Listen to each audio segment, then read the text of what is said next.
An audio test in the chambers. All appears to be working fine.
Good morning, everyone.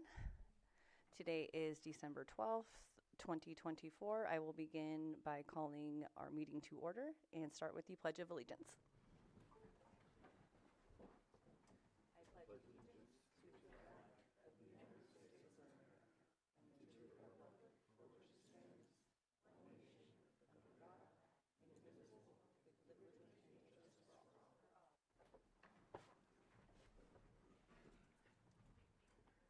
Thank you. And Ruby, may we get verification of legal notice? Yes, everything has been properly noticed. Thank you. Moving on, we will look to approve our minutes from the November 14th, 2024 Planning Commission meeting. If there's any discussion or motion on that item.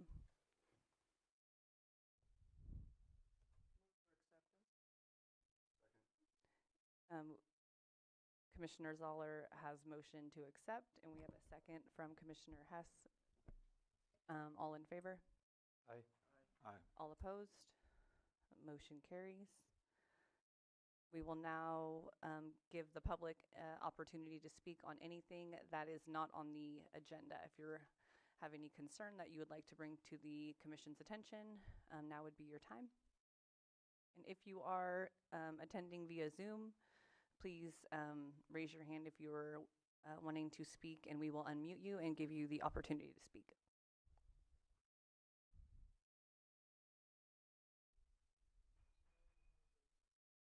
Okay, no hands in the Zoom room for public input.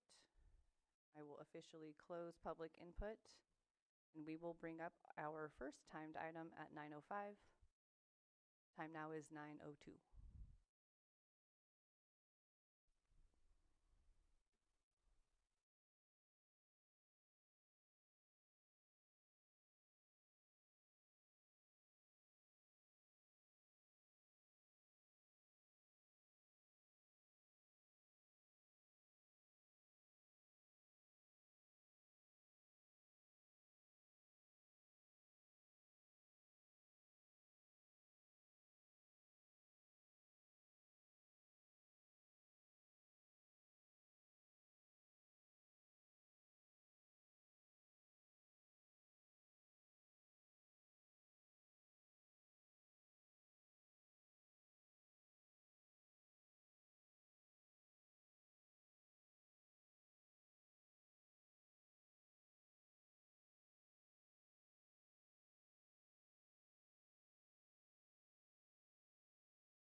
Time now is 9:05. We will bring up our first timed item. This is a public hearing that is continued from October 10th, 2024 for consideration of a major use permit, UP 21-07, and mitigative negative declaration, IS 21-07, for commercial cannabis cultivation, including 2 A-Type 3 outdoor commercial cannabis cultivation licenses and 1 Type 13 self-distribution transport-only license. Applicant 17870 Little High Valley Road, LLC, Mark McDonald. Location is 17870 Little High Valley Road, Lower Lake, California, APN 012-061-03. Good morning, staff. Good morning, Commission. Good morning, Chair. My name is Mary Claiborne. I'm a senior planner with the Community Development Department, and today for your consideration is UP 21-07, IS 21-07, Little High Valley. The applicant and consultant are both present in chambers this morning, and there have been green sheets received for this project.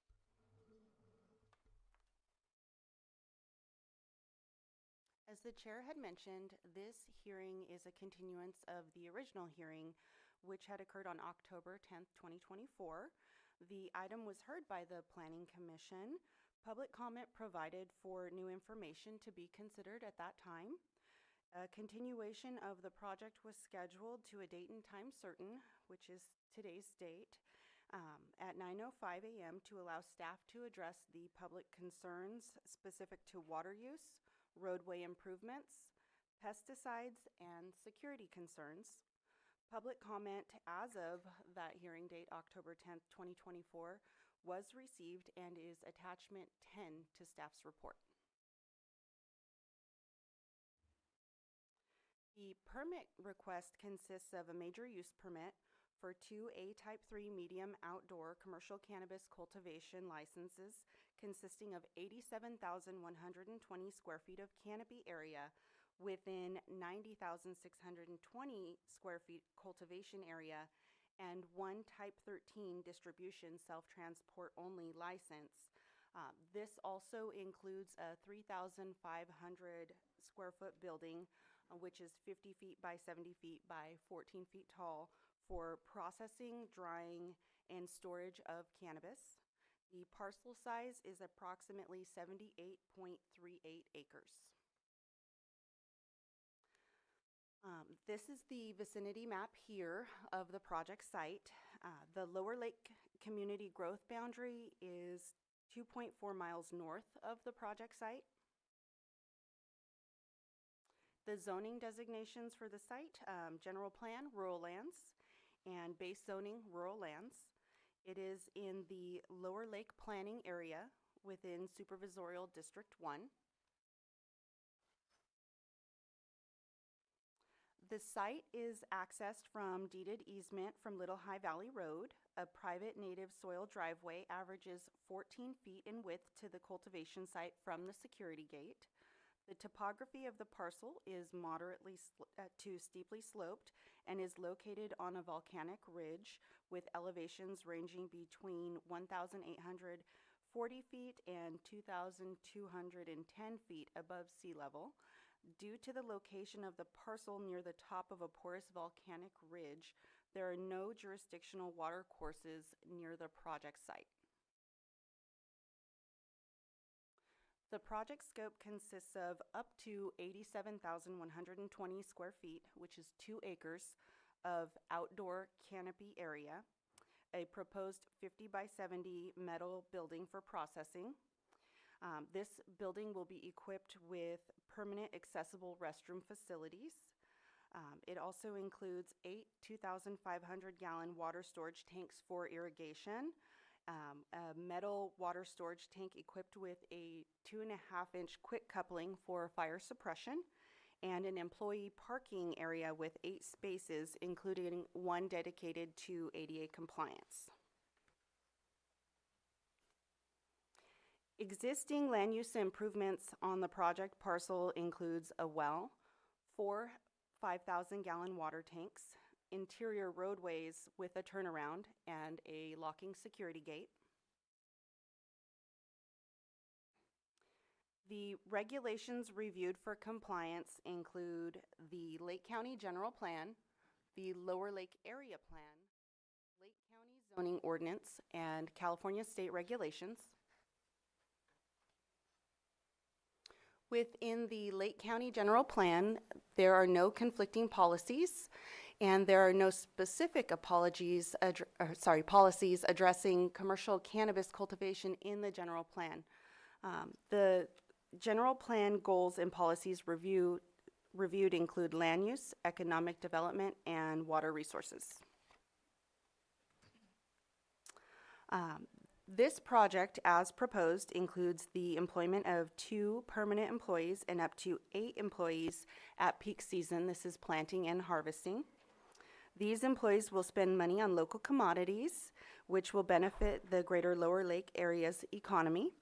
A major use permit for commercial cannabis cultivation is discretionary and is determined by the Planning Commission at public hearing. All public hearings are noticed in the local newspaper and also to owners of surrounding parcels within 725 feet of the project site, and in this case, the access easement as well, providing an opportunity for community participation and input. The project analysis for the Lake County Zoning Ordinance includes a review of Article 7, Rural Lands, and Article 27, Uses Generally Permitted.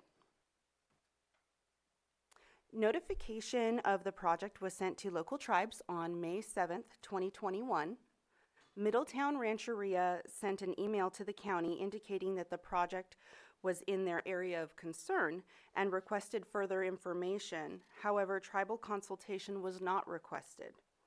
On October 23rd, 2023, the Middletown Tribal Historic Preservation Officer sent an additional email to the County of Lake stating that he had conducted a site visit and surveyed the project area. Tribal comments are attachment 8 to staff's report. The California Environmental Quality Act mitigated negative declaration is the proposed CEQA determination for this project. All identified impacts can be reduced to less than significant with mitigation, and the public comment period occurred from August 8th, 2023 to September 7th, 2023, and these mitigations are outlined in staff report attachments 2, the draft conditions of approval, and attachment 4, the draft initial study. The CEQA initial study found that the project could cause potential impacts to the following resources: aesthetics, air quality, biological resources, cultural resources, hazards and hazardous materials, hydrology and water quality, noise, tribal cultural resources, and wildfire. A point of interest for this project is that the project would have an estimated annual water use requirement of 4.6 acre-feet annually for cultivation purposes and up to 5.8 acre-feet total water use from the cultivation and proposed processing facilities water use. The estimated amount of water available to recharge the aquifer, according to the project's hydrological analysis, is the recharge of the aquifer during a severe drought year is approximately 6.3 acre-feet, which is greater than the estimated water usage of the proposed cultivation project, with the processing facility as well. An additional point of interest is the hydrological connectivity between the project site well and the neighboring well on the adjacent parcel. At the last public hearing on October 10th, there was public comment and concern for the neighboring well. With that, the staff reached out to the property owner of the adjacent parcel to communicate that sharing well information is voluntary, and any available data regarding the groundwater well associated with the adjacent parcel would be employed to assess the hydrological connection between the project site and the adjacent well. Realm Engineering has expressed interest in specific details, including the well's location, depth, screening interval, in an effort to revise the hydrological analysis for this project. The applicant has proposed at their expense to facilitate a pump test of the project well conducted by a licensed and reputable groundwater professional while simultaneously monitoring the water level within the adjacent well to determine hydrologic connectivity and potential impacts between the project well and the well on the adjacent parcel. This was to be scheduled at the convenience of the adjacent well property owner and also at the cost of the applicant. There was no written response to this effort that has been received to date, but the property owner of the adjacent parcel has stated they are not interested in sharing well information at this time. An additional point of interest is the access easement and maintenance. The project parcel is accessed via private gravel and native soil surface access deeded easement on Little High Valley Road that directly connects to Spruce Grove Road, a county-maintained road, as seen on the project site plans, which are attachment 1 to staff's report. A road access and utility easement and maintenance agreement lists the project parcel as the dominant tenement. The applicant has completed maintenance on the easement since the last public hearing and intends on maintaining the easement to the project site in accordance with the road access and utility easement and maintenance agreement, which is attachment 9 to staff's report.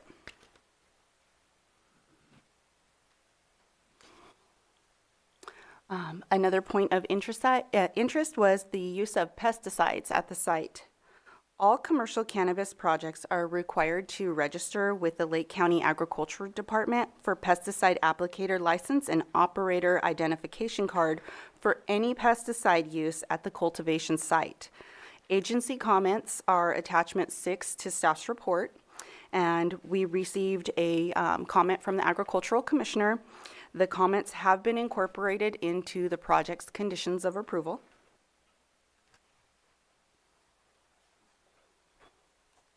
And the last point of interest for this project is site security, as stated by the neighboring concerns from the last hearing. All permits for commercial cannabis cultivation must adhere to the regulations set forth in Article 27 of the zoning ordinance. This includes a detailed security plan that outlines security measures within the property management plan, which is attachment 3 to staff's report. The documentation that was submitted by the applicant was sent to Lake County Sheriff's Office for review, and Lake County Sheriff's Office has confirmed that the project does meet the requirements of the zoning ordinance. Additionally, there is a requirement that the applicant and any of the farm employees do have their live scan background checks. We have received the results of those background checks, and the applicant and their staff are qualified for those purposes. On the November 8th site visit with staff, the property owner of the adjacent parcel had expressed their concerns regarding potential security risks associated with commercial cannabis operations and its impact on the character of the neighborhood. In response, the applicant and project consultant did offer to provide an additional fencing along the property line at that time. I let them know that that would be between those two parties should they wish to pursue that. That is something that is not enforced by the planning division or is a requirement within the zoning ordinance, but it was more of a neighbor-to-neighbor discussion. The adjacent owner also acknowledged that the measures would help to address some of their concerns. The cumulative impacts for this project are within 1 mile of the proposed project are 1 approved and 0 pending projects. And within 3 miles of the proposed project are 12 approved and 6 pending projects. Recommendations include adopt mitigated negative declaration initial study IS 21-07 for use permit 21-07 with findings found in the staff report, And major use permit recommendations, approve use permit UP 21-07 with the proposed conditions of approval and with the findings found in the staff report. That concludes my presentation, and I'm available for questions. Thank you, and thank you for taking the time to revisit those concerns that the public had. Any discussion or questions for staff before we open it up for public comment? No? All right. That being said, we will go ahead and open public comment. This is anyone's opportunity to approach the podium to voice your concerns or facts on this project. And if you're in the Zoom room, please raise your hand and we will get to you and allow you to speak. Good morning. Good morning. Thank you for your time this morning. Mary's... Sorry, don't forget to say your sorry, first and last name. Yes, my name is Trey Sherrill, and I am consultant to the applicant. Thank you. Mary's presentation was very thorough, and so I don't want to repeat for time some of the things she said. I did want to just add that we had a site visit with some members of the public that were concerned about this project. We discussed several things, trying to figure out ways that we could work together. And also, in addition to what Mary had said about we sincerely wanted to have a well test to see if there was any potential for impact, but the neighboring well owner did not want to allow that to happen. We also offered that a service of the well, a cleaning, in addition to compensate for any inconvenience that she might have experienced as a result of the test, but she told us she was not interested in it. And I just wanted to, after that, I just want to make myself available if there are any questions regarding the project. Thank you. All right. Thank you so much.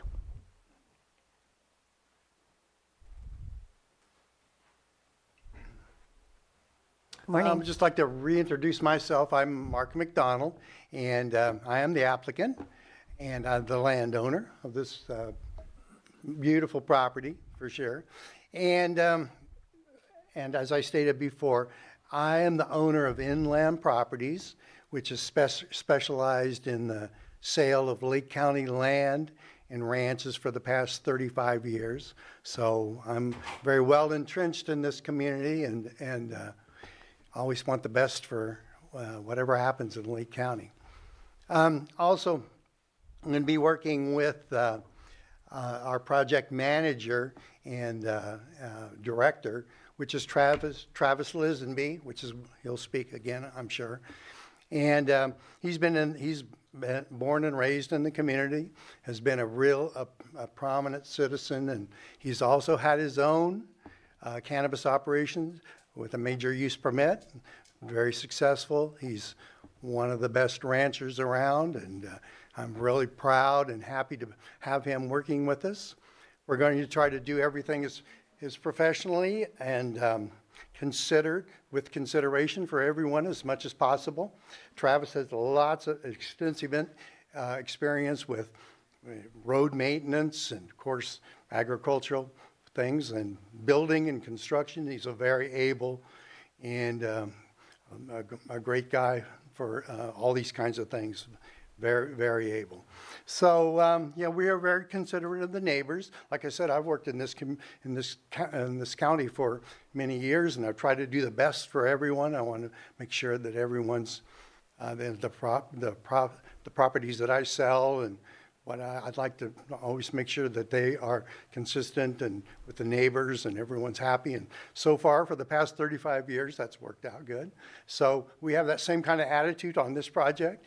We want it to be an asset to the area, not a liability, and we'll do everything in our power to try to create that kind of a situation. So if you have any questions, I'll be here, but that's what I have to say.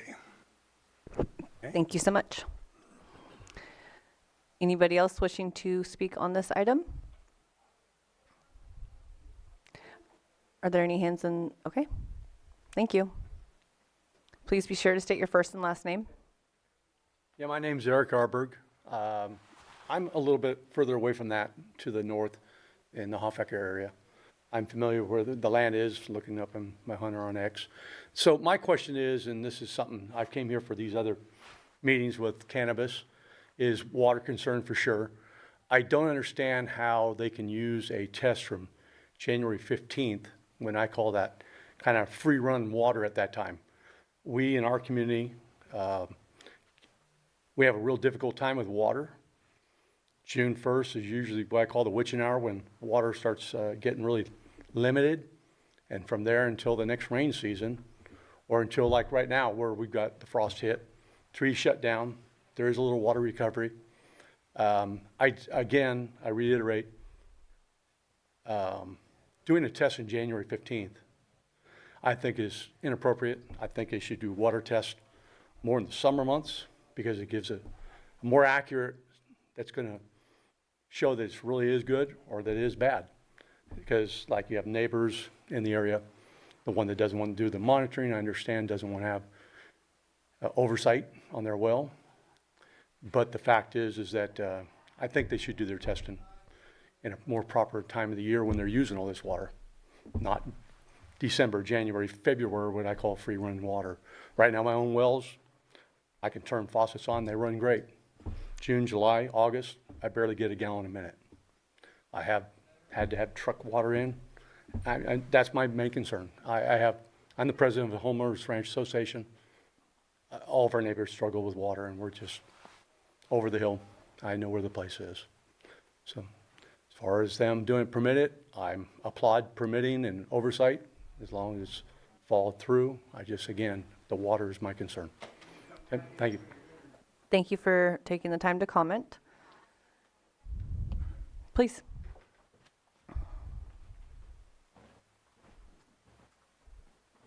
Good morning. Morning. My name's Odell Landers, and we do have a problem with the water. I've never had a problem with the water since I've moved there, and that was back in '97, until they actually put their well in, and then a couple of years ago I ran dry. And I've never had a problem with that before, and I even filled my pool up with it. So, yeah, I do have a problem with the water situation and whatnot. But I also have some from Mark Hall. Did you guys get any copies from him? Yes, I do. We got one from Brian Hall. Brian Hall. Sorry. Yes, correct. Yes. Okay, I don't know Yep. if you all read through that or... I mean, it was received and green sheeted as of this morning, and I can't speak for everyone, but I've had a chance to look at it. Yeah, I think we Okay. all have. It's been received on this end. Okay, so you see the paragraph where it says CEQA, CEQA, yes. State Clearinghouse Summary Description does not profile or provide critical project specific information in which clearing quantities, grading quantities, runoff quantities, and vegetation and tree removal. Instead, the summary simply states that the various permits will be required for these activities, which is merely a general statement that applies to all projects regardless of size and circumstances. Federal and state agencies must have project-specific information in order to determine if the project will have a significant environmental impact, which we all think it does. I have one more piece of paper right here and stuff that I don't know if you guys are all aware of. J.C.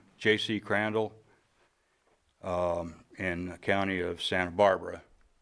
They had a issue on that also, and it states on here that Mr. Crandall was the plaintiff of this thing, like we are, and the court of Santa Barbara stated that in the final that during the they couldn't have a cannabis thing with the without having the permission of the residents from the easements. So far we have not given him permission to do this, and I don't know if that holds up here or whatnot, but here's a copy of it right here if y'all want it. If not, don't worry about it. But that's what the county of Santa Barbara came up with. So I do believe we received. Yeah, we that have should, those I as think, well. would be in that. In the whole folder. packet. Okay. Yeah, thank you so much. Okay, thank you.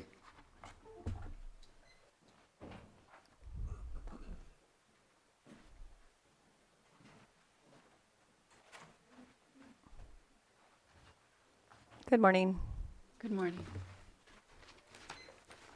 If you'll just give me a minute, I had some handouts I wanted to provide.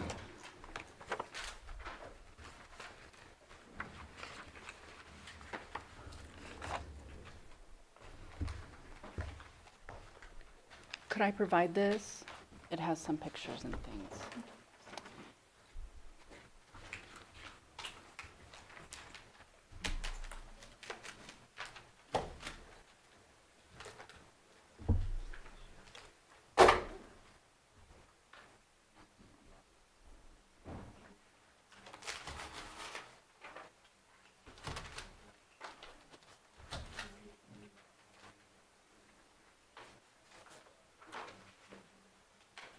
Okay, now that they have them, is it okay if I go ahead and start speaking?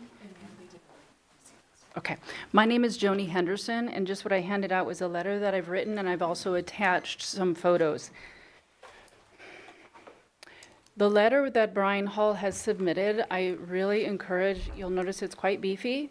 He is a physical engineer.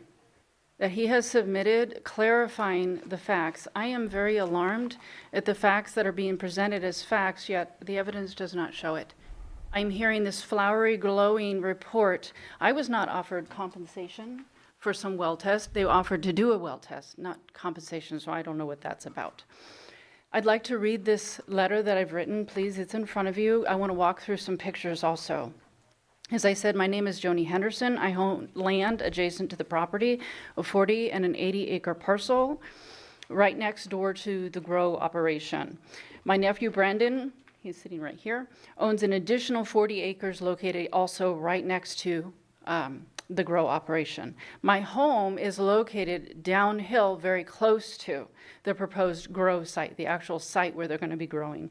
I have serious concerns about this commercial grow operation being close to my home. I've expressed this during the last public input. This is my children's home. We homeschool. I'm being told that this doesn't matter. We have homeschooled for years because of my son's health concerns. These concerns are shared by our neighborhood about the cultivation. It's not just my concerns. In fact, we contacted Brian Hall, a registered civil engineer. He agreed to help us in reviewing the applicant's documentation. I, for one, am absolutely alarmed at the quantity of failures to follow the rules and regulations, but you're being told they're followed. What's the truth here? Following these rules and regulations would have provided the applicant guidance to ensure health and safety of our community and the environment were followed. Please read Brian's letter. Here is a condensed list because of time concerns that I'm presenting. Our community, as this gentleman just said, has serious water concerns. This has been brought up multiple times. It can't just be contingent on one person saying, I'm not comfortable. What are you wanting to do on my property? There are multiple wells here that are concerned. We're all telling you there are water concerns in this immediate area. The residential easement, and I do not believe it is deeded, I believe it is prescriptive, crossing my land for the grow site has been widened for commercial purposes without my permission. Please see the first photo.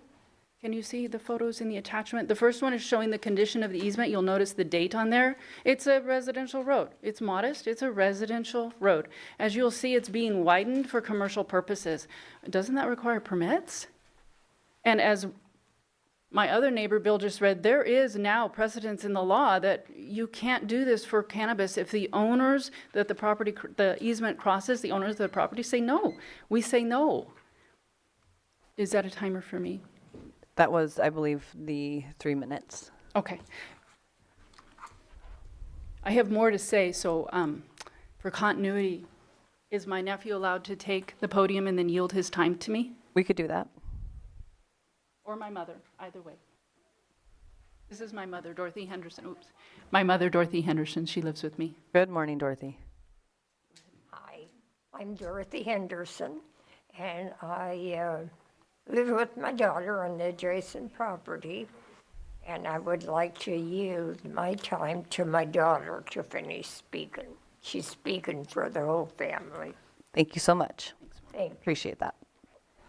You can So go ahead as- and continue. I appreciate you understanding the time. Yes, and that I we have to appreciate allot. the opportunity. Yeah. I'm trying to get so much information Sure. quickly to you, please. So thank you. I appreciate that. So as I was alluding to the case, October 29th of this year, the California Court of Appeal, JCC Crandall versus County of Santa Barbara, decided that a use applicant for cannabis cultivation must have permission from easement landowners to use their properties for cannabis operations. Based on the recent decision, should not the acquisition of permissions from the affected easement owners be considered a critical first step in the process of obtaining the use permit? These guys don't have my permission, for the record.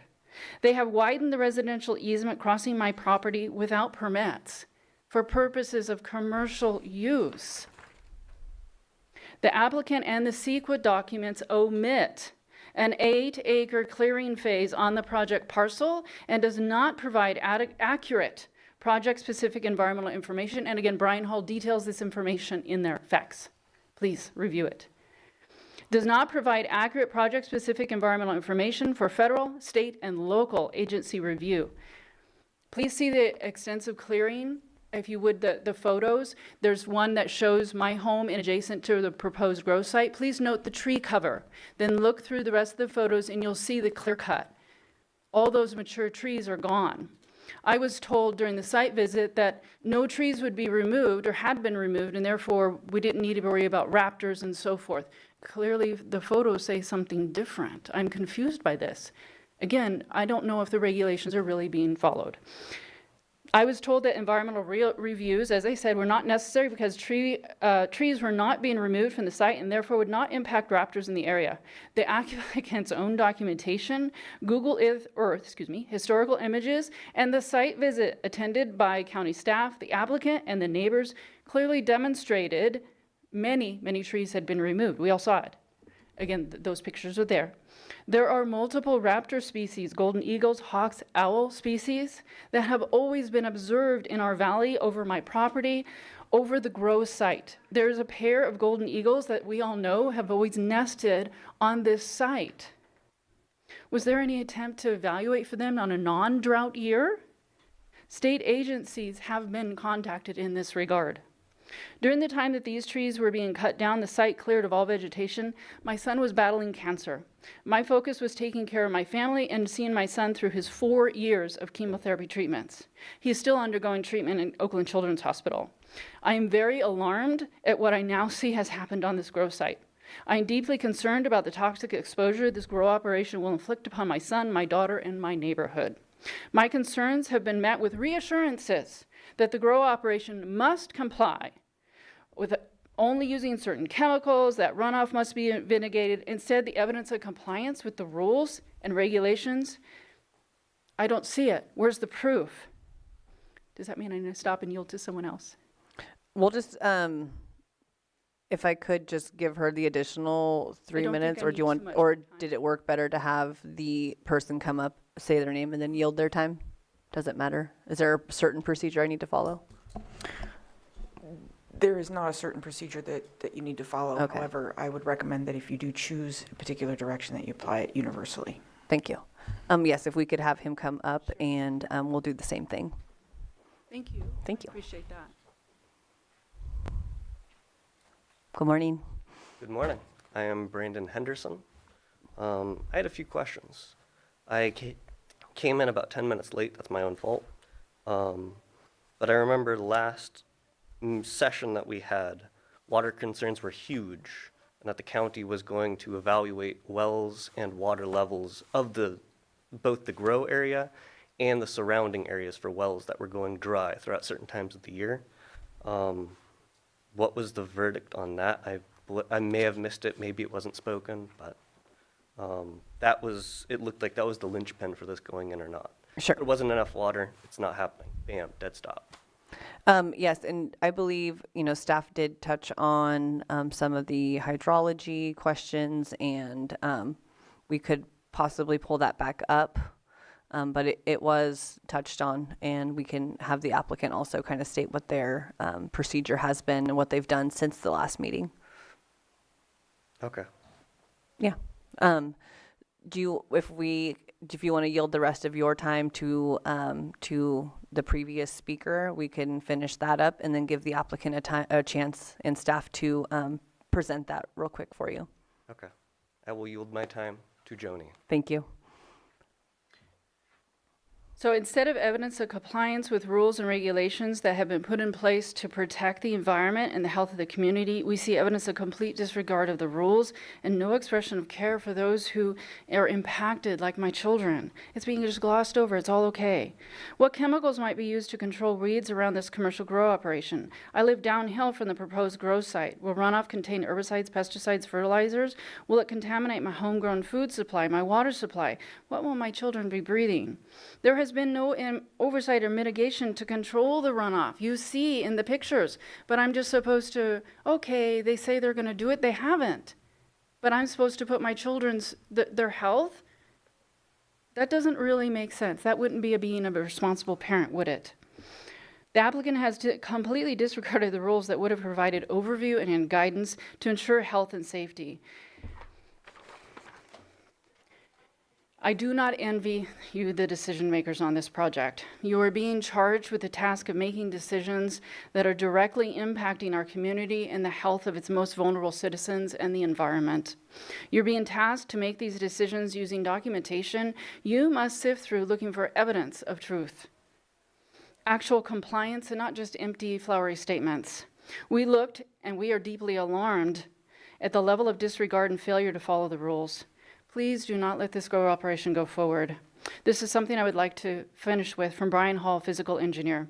The project as proposed will violate federal, state, and local regulations and will therefore violate item A2 of the MUP conditions of approval, which states, this permit does not abridge or supersede the regulatory powers or permit requirements of any federal, state, local agency, special district, or department which may retain a regulatory advisory function as specified by nature or ordinance. The applicant shall obtain permits as may be required from the agency. I don't know if evidence is being provided that that's happening. In fact, I don't see it. Thank you very much for your consideration. I very much appreciate letting me speak multiple times. Thank you so much. I still have public comment open. How's that Zoom room, Ruby? Is there anybody in there? Let's go to the Zoom room. Betsy, you are allowed to speak. Please state your first and last name, and you will have 3 minutes.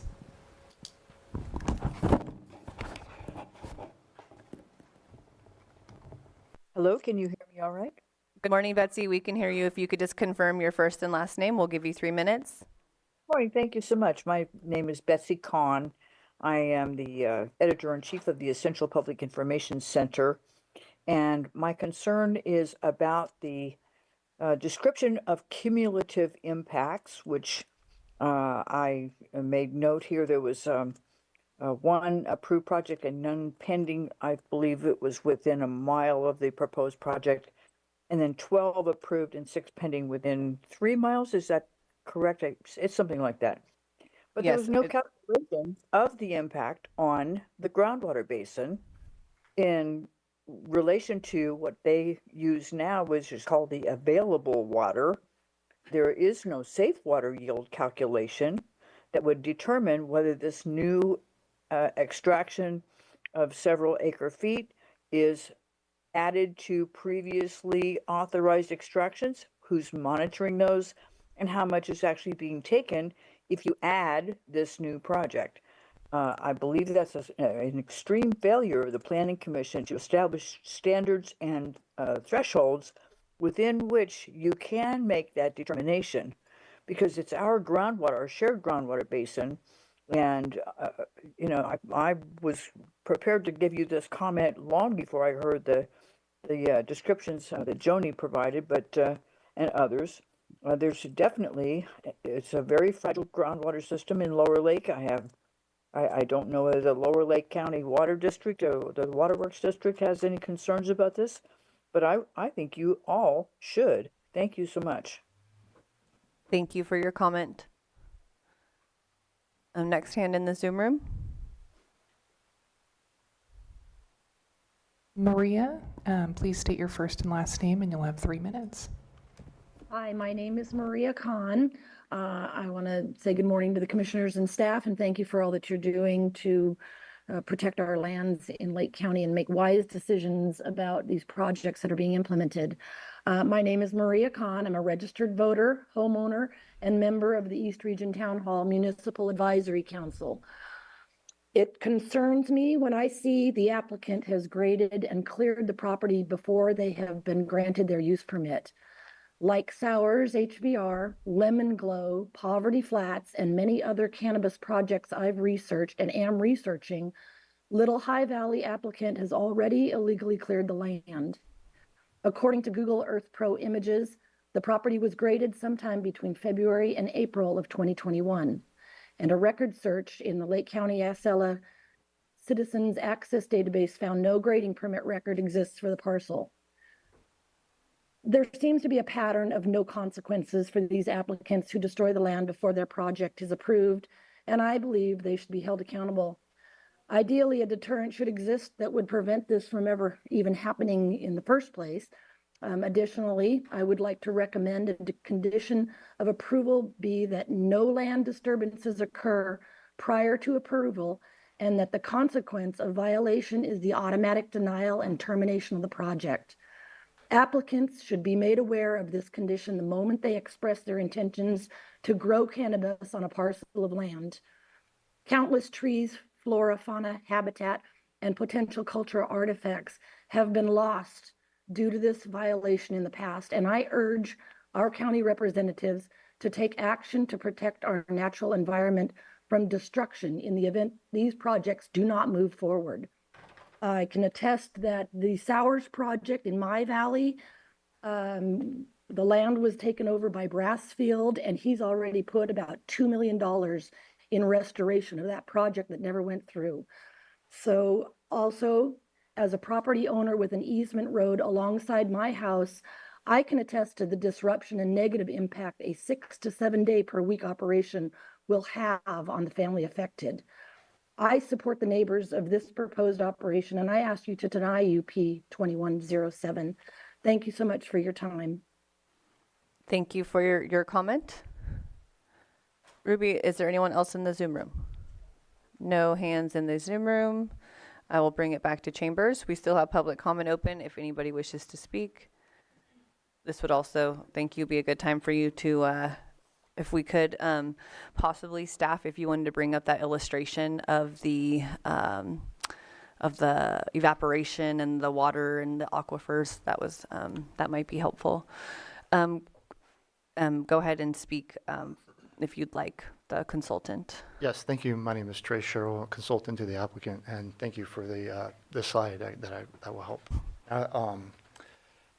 Here we go. So there, as far as cumulative impacts to groundwater, this, as stated in the presentation, this is located on a volcanic ridge. There are two known wells from Lake County Environmental Health and California Department of Water Resources. There are two known wells on this volcanic ridge. We believe that there's another well that we have not been able to gather any information on. But other than that, there are not any other in the proximity to this specific volcanic ridge. This volcanic ridge is also the recharge area. I'm also bringing that up because it's there was a comment about the pump test being done in January. This well is in a confined aquifer, and so you're not going to see any significant groundwater fluctuation without pumping impacts. You're not going to see seasonal groundwater fluctuation like you would in a well or an aquifer in a valley floor. And so therefore a January test of a well like this is sufficient information for providing the analysis.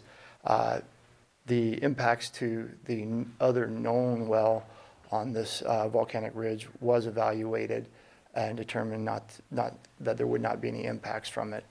And then also I want to, the clearing, it's my understanding, I didn't see the site prior to more recently, the applicant started out with a different consultant.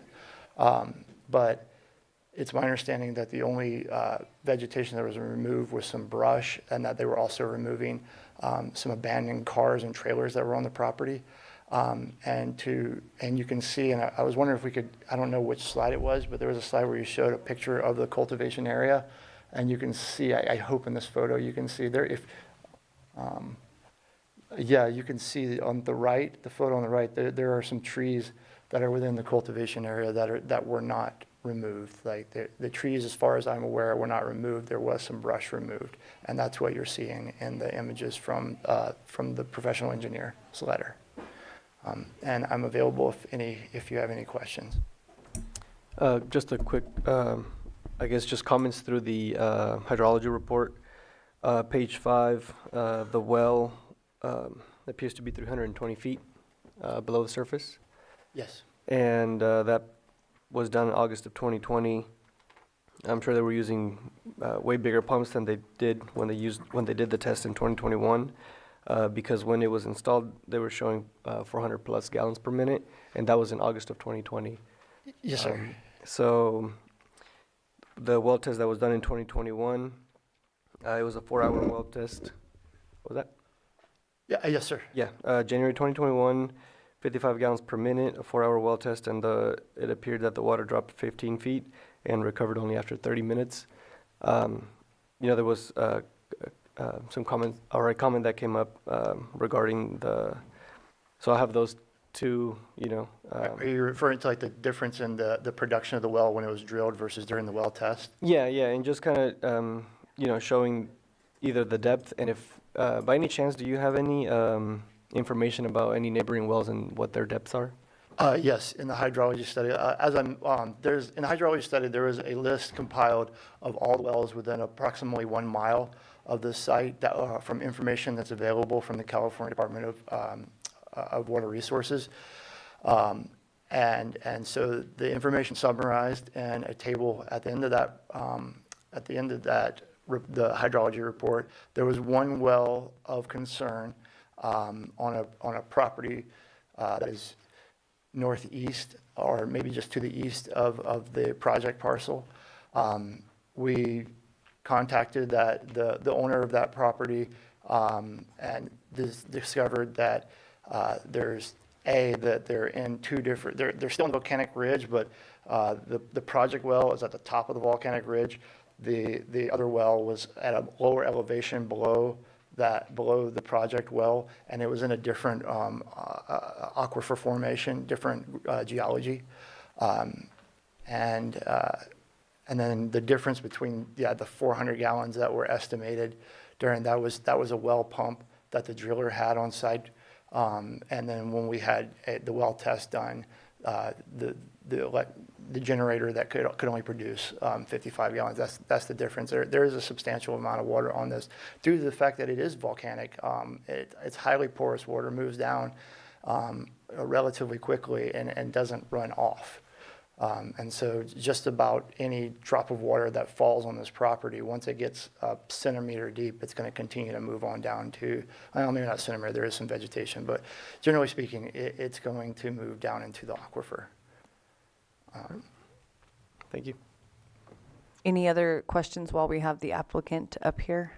I do have a couple of questions. I take your point about the trees. I can see them in the photograph. What about grading? I'm not aware. There's no evidence of grading or any land disturbance other than vegetation removal, except immediately around the well. There was a little bit of a pad, very small, less than 50 cubic yards. Also, for the building, it would be less than 500 cubic yards, which a building permit would cover. The intent is for cultivation to occur in this field pretty much as it is. There would be some blading necessary to establish cultivation areas to beds and things like that. And that would actually be, as far as any future land disturbance, that would be a great question for the site manager, Travis Lisenby. He's quite knowledgeable, as stated by Mark earlier. He's quite knowledgeable and experienced in earthwork in Lake County. Yeah. It's always been my understanding that when one refers to pesticides in this context, if you could talk about that a little bit more. My point being that the nature of this crop, as we've always been told over the years, is that when tested, it has to have virtually nothing in terms of pesticides or a toxin in it. or else it's not marketable. Yeah, absolutely. So, in response to Ms. Henderson's comments about toxins and chemicals, I could you address that? I have an analogy I'd like to just, so when, when the industry was first coming into its current status, and testing was implemented, cannabis edible chocolates were a popular, or still are, a popular product. However, very early on, particularly chocolates, could not pass testing because the chocolate that they were mixing, that they were adding clean cannabis oils to chocolate, and the chocolate failed the testing itself, could not pass it. And what I'm saying, I'm using that to bring up is like the testing thresholds are so minute in parts per billion that we have to be very careful about what any contamination from any pesticide. And so there's a very, very few pesticides that we're actually allowed to use.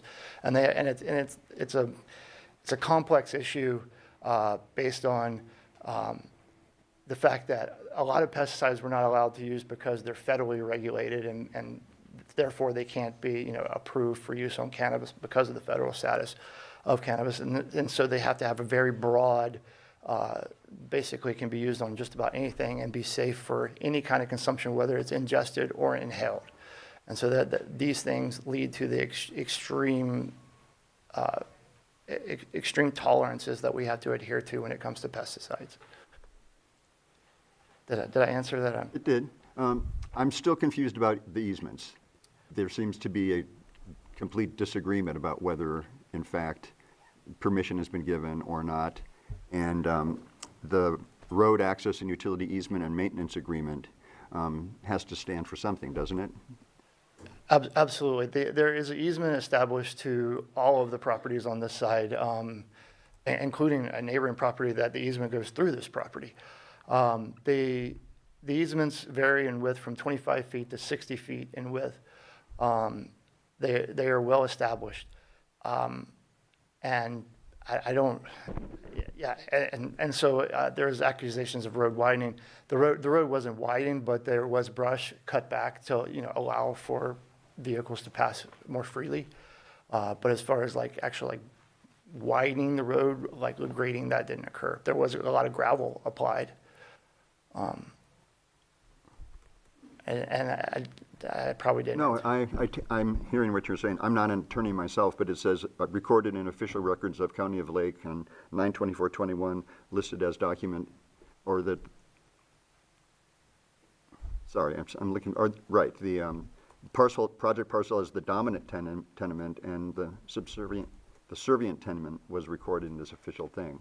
So that's satisfactory to me in terms of understanding how the easements might be used. And that, what you're referring to as a perfection of the easement, the original easement is, the 60-foot wide, and it doesn't, it's a line drawn on some parcel maps, as this is a lot more, a defined easement that you're referring to there.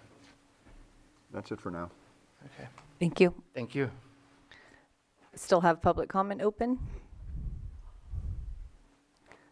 Good morning. Good morning. I'm Travis Lisenby. I'll be the project manager. As it goes for any grading, there's been absolutely no grading done on the property. When Mark bought the property, it was kind of like a junkyard, bunch of vehicles. We hauled it all out to Burns to scrap, and it was growing around, the brush was growing around all the vehicles, so we cleared the brush, but no trees of any size were moved, or no dirt was moved. After our last meeting here, I did bring in a bunch of gravel to smooth out the road. No grading was done then. It was just to build up the existing road there. And then I cut back the brush to the edges of the road. And in some spots it's pretty, 30 feet wide. In other spots it's 20. But that was a couple things that sitting there listening that I wanted to say, because I am the one that's up there, and I'm the one that's cut every brush and brought every piece of rock in and has done everything there. So there's any questions, I'm here. Thank you. I know that you're applying for a PG&E connection, and that can't be done until you've been granted a use permit. But I also understand that that can take a while in terms of PG&E getting that work done. Yeah, and we haven't actually applied for the. No, for you the, can't yet. Yeah. I understand that. But I assume you would be applying. Well, And would you be using generators until that time that connection was completed? we plan on using solar. Mhm. And just the price of bringing in the power is going to be a lot, you know, for a fraction of the price, we can get solar. The tanks are on the top of the ridge, so it's all gravity coming down to the field. So there's not much power needed besides to pump the water. And one of the other things is how you asked about the 400 gallons, how do you go from 400 to 55? So when they drill the well, they're drilling with the truck, and he gauges how much water is there. We put $10,000 pump in the hole. That's a 55 gallon minute pump. So that's why it pumped 55 to the top of the ground. You can't pump more than what the pump is, you know. We could put a bigger pump in there, but there's no need. 55 gallons a minute, you could fill up a 5,000 gallon tank in a couple hours. It's way more than needed. Okay, thank you for your comment. Thank you.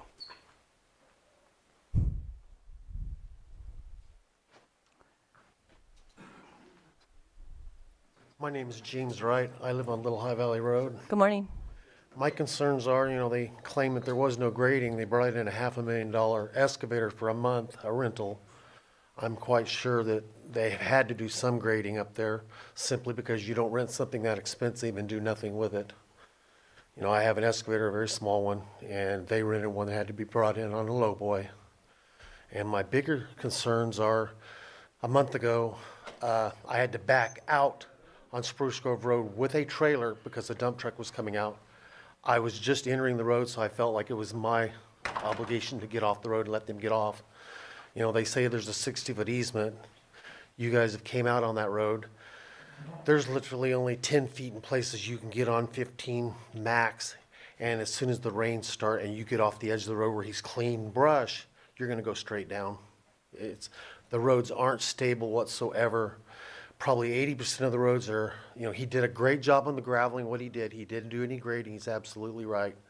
I'm not complaining about what he did on the road, but I drive the road every day, and it is not passable, maybe 2 or 3 places. In fact, he parks his truck and trailer when he unloads his skid steer to do road maintenance, right there on one of the few places there are that people can pass with a trailer and a vehicle. But when you've got a dump truck passing on this road, there is no access. My mother-in-law owns 20 acres. I own 20 acres on Little High Valley Road. And she's panicked every time she meets a big piece of equipment. You know, she's 83. She's lived there probably the longest of anybody out there. I want to say 35 years on the property.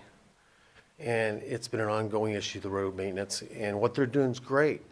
But they're literally, I don't know how the fire department can pass a permit to this with no places to pull over and room to pass vehicles on the 80% of the road. When it gets to their property, they comply to all the rules. But after they come off their property, there's literally no compliances on width and accessibility. And I know for a fact, I'm here in the winter, you go down as soon as you get off the main track. There is no pulling over and making room to pass people a lot. There are issues. You know, so I'm very concerned about all that. And a parcel of that road, which we took measurements from stakes, there's 60 foot of the road that turns real tight around a big rock. Anybody that's been out there understands this. It's 60 foot on Bill Lender's property, the easement road. It's not on the easement itself. And when we were, you know, showed them concerns out there on the site visit, and we all had that meeting out on the property, they said it's up to us to pay for that road to be moved off Bill's property, not the people that are actually, you know, needing commercial use of that road. But 80% of that road is not commercial usable. I mean, yeah, one lane, absolutely. But like I said, as soon as you hit winter, there's no getting off this road and getting to the side without going down very quickly. I know because I've went down multiple times. I'm quite sure of it. Thank you. If I could comment on your point about 4290 standards that CAL FIRE imposes, that kind of thing. As a commissioner, I've never quite understood how they will certify from the property line to the project area, but they do not certify the road that leads to the applicant's property. That's my whole concern. Why? I understand that, but that's not, we're not here to adjudicate those things. We don't have that kind of And I'm authority. aware, but the concerns I have is the access. But one can't expect the applicant to maintain that entire road that is not part of. Absolutely not, I agree. I've maintained But a my lot of point it. is only that the road's a problem, yes. Absolutely. But the applicant's responsibility is only for the road that is reviewed within the property footprint. And so the county still has to do a better job on that road. But that's not the applicant's responsibility. And the county actually, it's about 250 feet, the county actually has the rights to maintain. After that, it's all private. I agree with you. I don't understand the I'm way under- Caltrans finesses that, but or CAL FIRE, that's the way it's all. Yeah, I'm not sure. It's confusing to me how it can't apply to the entire road, at least the width and accessibility to passing people. That's a different department's responsibility than the planning commission. Thank you. Thank you for your comment. Anyone else wishing to speak on this item? Any hands in the Zoom room? We're going to unmute you, Maria, or Marie. Maria, not sure if that was from previous or if you've raised your hand again. Hi, it's Maria Conigan. Yeah, I did raise my hand again. And I would urge you to look at Google Earth Pro, which shows you a time lapse of property snapshots across time, and specifically April of 2021, when that property was cleared. You can move back in time to 2020 and 2021, and you can see that at least a 2-acre parcel was cleared, and you can see lines on the ground showing that it was absolutely cleared. So when they say they cleared brush, they did a lot. And I think the county needs to pay attention to this because, things happen and they can't be reversed. And so I just wanted to bring that out. Also, the drawings that are used for the hydrology are simply drawings. They really cannot be representative of what's actually happening underground. So please don't be misled by those either. Thank you. Thank you for your comment. Any other hands in the Zoom room? Anyone else wishing to speak on this item before I officially close public comment? Okay, I will officially close public comment. Yes. Strike that. I am Brandon Henderson again. My notes say from last session that we had that if the project is approved, they will be maintaining and improving current conditions up to a certain, I don't have the notes of what spec it was, but that it would be required from the base of Spruce Grove Road to the project. It would need to be widened and graded, and that wouldn't be required until they're approved, right? That's all I had. Okay, any clarification on that, staff? So Public Resource Code sections 4290 and 4291 apply to interior roadway improvements on the project parcel themselves. So with that being said, this would only require interior roadway improvements on the project parcel. The maintenance agreement for the easement indicates that there is requirement for maintenance on the easement, but that is not a CAL FIRE requirement. That is an easement maintenance agreement. Okay, thank you. I will close public comment officially, and I will bring it back to the commission for discussion, or unless Price? Director Turner has something to say. Staff does request a 15-minute recess, please. Okay, 15-minute recess. Time now is 10:10. We will resume at 10:25.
Check, check. Welcome back.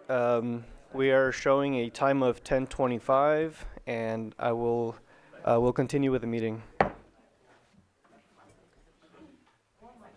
So we did get some new information, and we will be continuing this meeting to the first meeting of February. So I'm looking for a motion for the continuance. So moved. Second. All in favor? Aye. Aye. All opposed? Thank you. That will be very helpful because we want to give the proper amount of time for that new information to make sure we're deliberating and return to you with a well-founded report.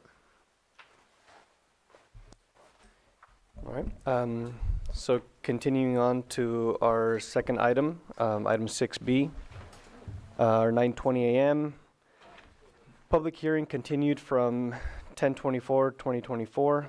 Consideration of a proposed major use permit UP 23-05 and mitigated negative declaration IS 23-10 for construction of an ag forest wood processing bioenergy facility with supporting infrastructure. The applicant is Scotts Valley Energy Corporation, location 755 East State Highway 20, Upper Lake, California, APN 004-010-04.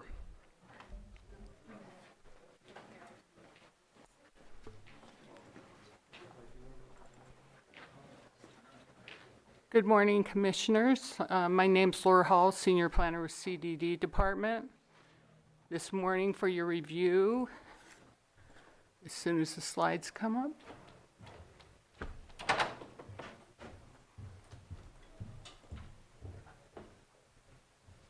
Is UP 2301 IS 2310, and this is for the Ag Forest Wood Processing Bioenergy Project, and the applicant is the Scotts Valley Energy Corporation. The project address is 755 East State Highway 20 in Upper Lake, California. On the agenda is the continued item, permit request, project description, site description, project analysis, environmental review, comments received, and recommendations. This item was continued from the October 24th, 2024 Planning Commission meeting in order to address community concerns and due to planning commissioners that were not present. The town hall meeting occurred on November 20th, 2024, and both myself and Director Turner was present at that meeting. The PowerPoint presentation from the meeting is included as attachment 8 to the staff report. The project site is outlined in blue, shown here on the map. And this is the site map with the project site shown at the bottom of the map, the 5-acre site. And the permit request is approval of a major use permit UP 2305. And this is a picture of the site with the red arrows showing approximately where the facility would be located. Project description includes construction of the processing bioenergy facility, and the project site would be located approximately 1,000 feet from State Highway 20. The land is being leased from the county with a 10 to 15-year lease.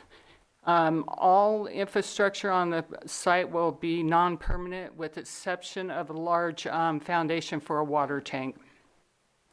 Driveway improvements will include grid paver system. Processing area will be covered with base rock, and stormwater runoff will be routed to a retention basin, which is showed on the site map.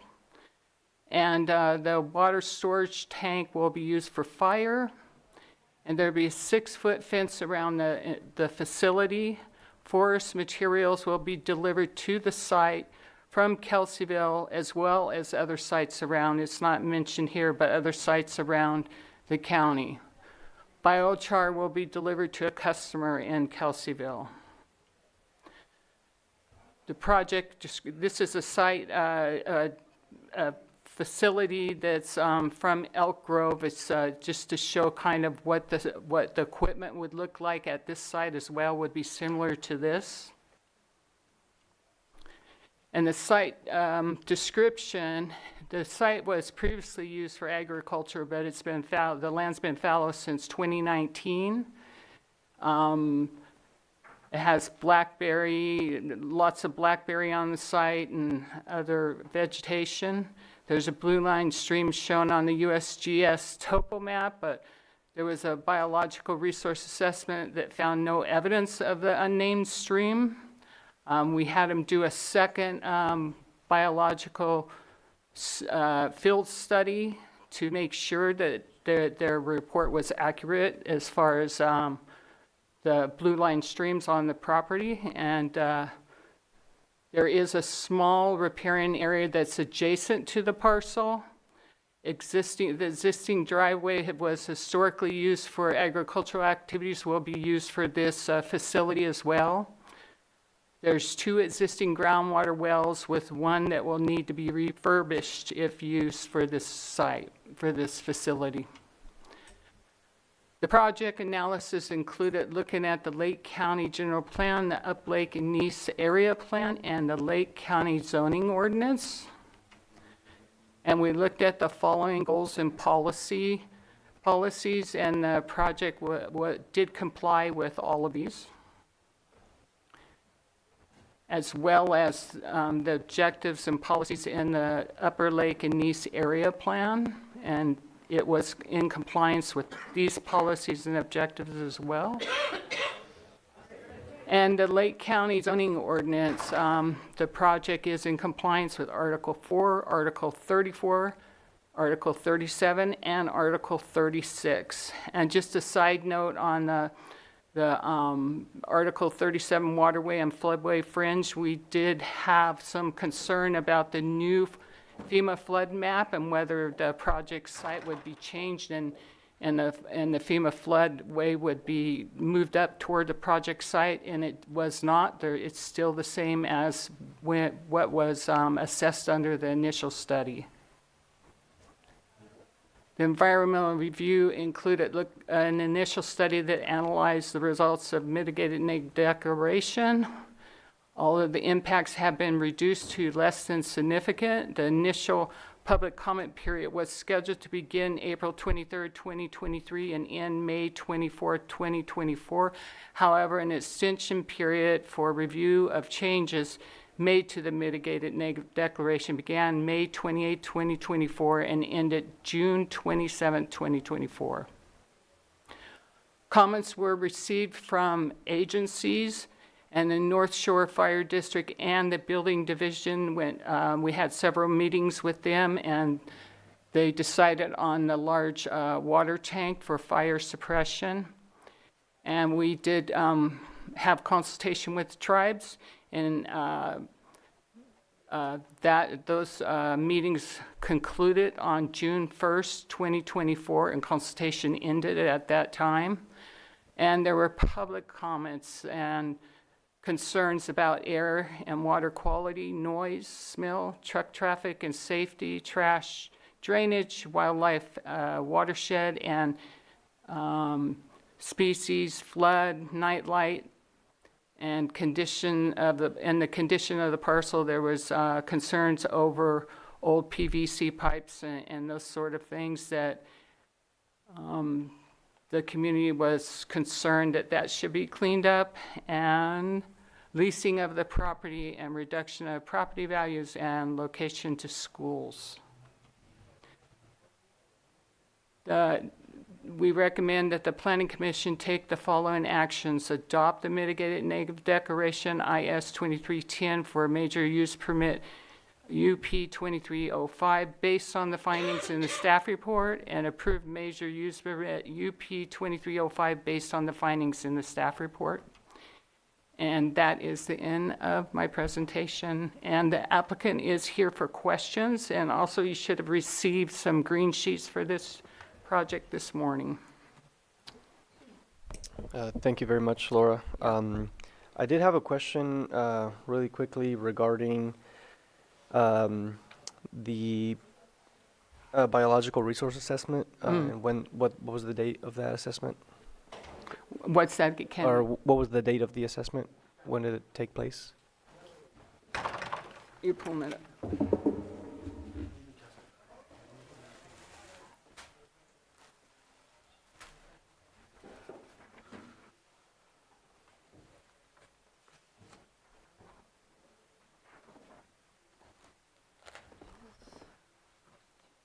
So the first one was done January 15, 2022, and the second one was done February 20th, 2024.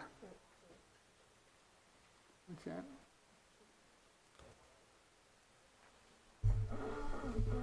Was a correction July 15th, 2023. I think you said January. Okay, so not 2022, it was 2023, July 2023. Correct, and I'll confirm the pedestrian survey dates in a moment here. Okay, thank you. Do we have any further questions from the commission before we? All right, so I will open up, we do have the applicant. I'm going to open up public comment, and please state your first and last name. Good morning, Commissioners, and thank you for your patience. I'm Tom Jordan. I'm the staff to the Scotts Valley Energy Corporation, the applicant here. I have some additional information I'd like to provide that is a response, and then I'd like to give a brief presentation.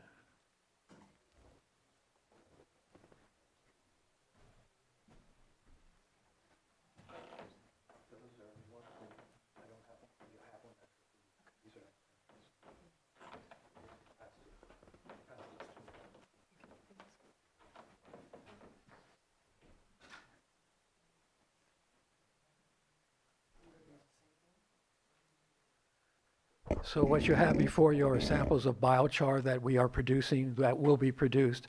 You can open it up if you want, but I wouldn't recommend it. But that's the size that comes out of our system. It's not like what you usually conceive or understand to be a biochar. So what I thought I would like to try to do today is to try to give a brief overview of our presentation at the Western Region Town Hall that Ms. Hall referred to and Ms. Turner attended. One of the things that we've tried to do on the objective of that presentation was to kind of give a perspective of the size and the scope of our project, because I felt and we felt that there was some misunderstanding of the size and the magnitude. And so what we had done is the first thing we did was to have a rendition of the site drawn to scale. So this is what was presented to them on November 20th. The key points to look at are the three buildings that exist on the property. These two are Mr. Khan's property. This is on the property, the vineyard on the west side. This is the site totally.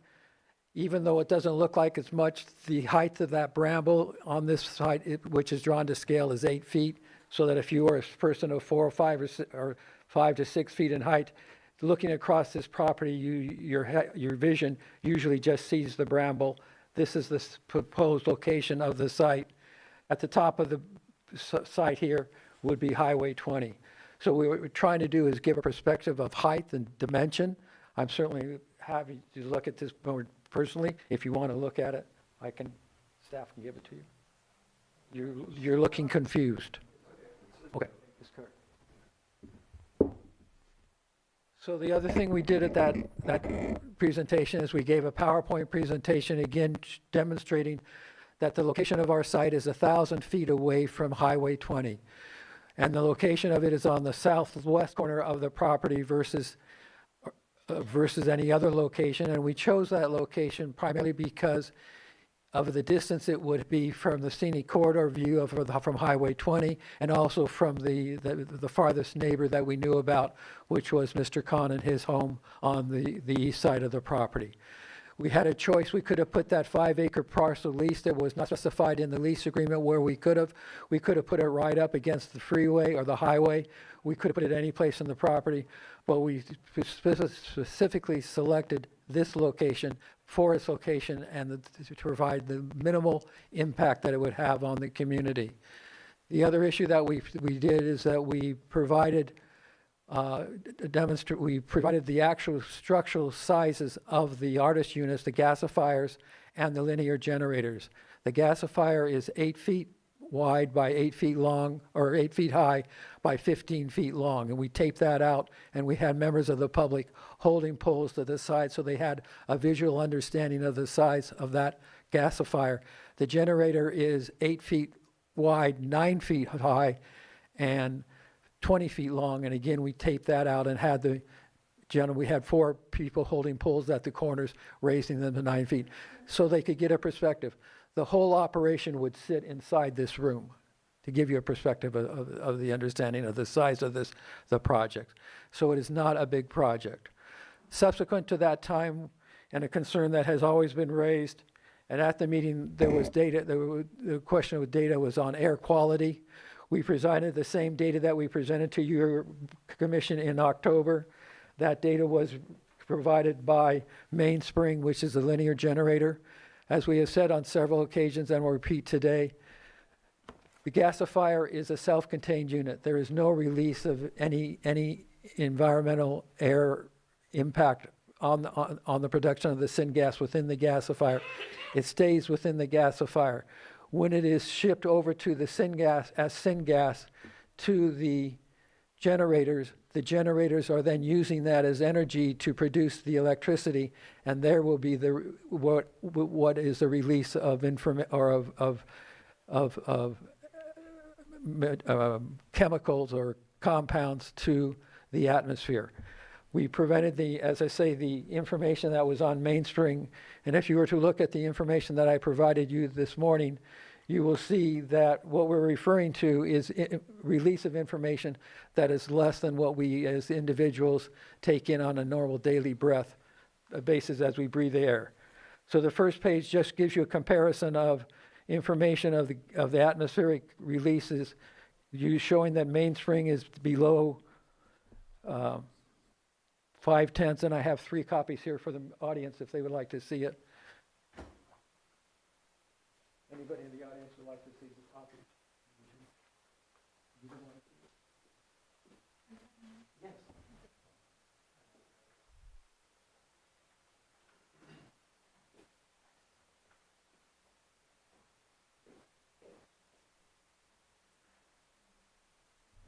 The second page, if you turn over, and yours is double-sided, shows the composition of the syngas. The far left column shows you the composition of the syngas as it is produced in the gasifier. You'll see that the major components are carbon monoxide, carbon dioxide, methane. CH4 is methane.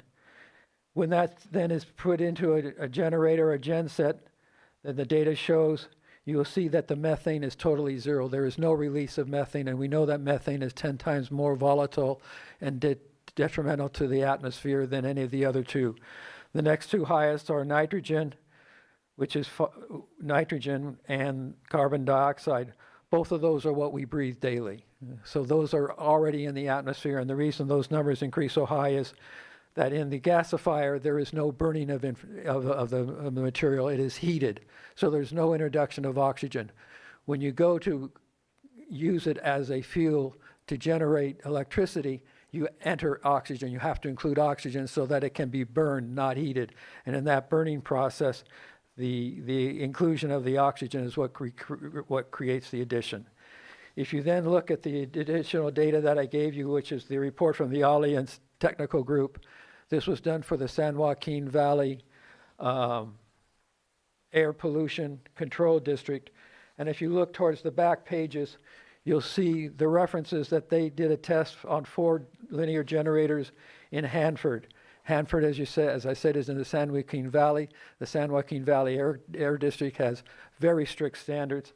If you look at the back pages, you'll see 3 things that stand out. Air districts tend to want to look at only carbon monoxide, carbon dioxide, nitric oxides or nitrogen, and volatile organic compounds or VOCs. These data sheets show you that for 4 generators, 3 runs of each of those generators. On the far right column, you'll see the standards of which they would be allowed to meet or not exceed. And on the far left column, you'll see the parts per million information that was provided, and in each case, they are so significantly below what is accepted or what would be permitted as to be basically considered cleaner than the air that we breathe. This data was done as indicated on the test dates on November 24th, so it is current data, no, I'm sorry, September 1st, 2024, so it is current data, and the time runs as it shows you what it is. But again, the things to note are that far left column, the parts per million reductions or releases into the atmosphere of those various compounds that an air quality board is wanting to consider. So as we've always have said and continue to believe and state, our systems are highly clean, do not impact the atmosphere. Our presentation also gave, the final slide was a slide of the noise testing that we've done to date, which is preliminary testing, but accurate in its presentation, and shows that we would be meeting all of the noise standards that the county has imposes on our project. And indeed, we honestly believe we'll be below those standards at any point in time. I'm happy to answer any questions. Do we have any questions? All right, no questions. Thank you very much. You're welcome. All right, so we are still in public comment. If anybody wishes to come to the podium and speak, you will have 3 minutes.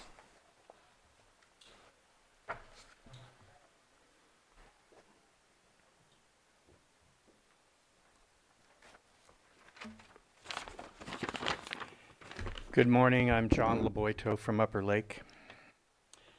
We were informed at the town hall that conditions of the permit can only apply to the leased area.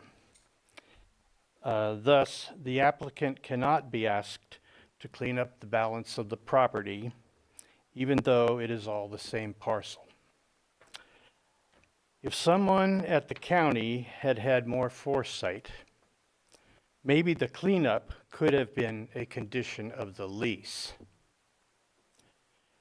But the county's stewardship of this property has been a disaster ever since it was acquired, and the current lease arrangement is a sweetheart deal. An agricultural lease, even for 5 acres of this property, would have generated more income to the county.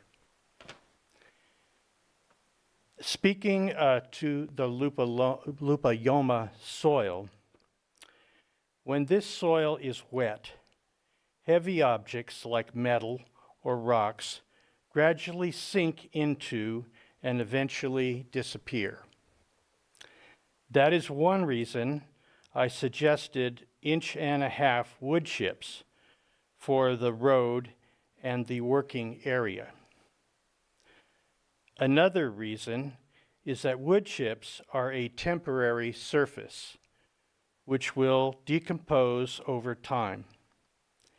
A rocked road and working area will likely never go away, and that part of the property is likely permanently lost for real agricultural uses like animals or crops.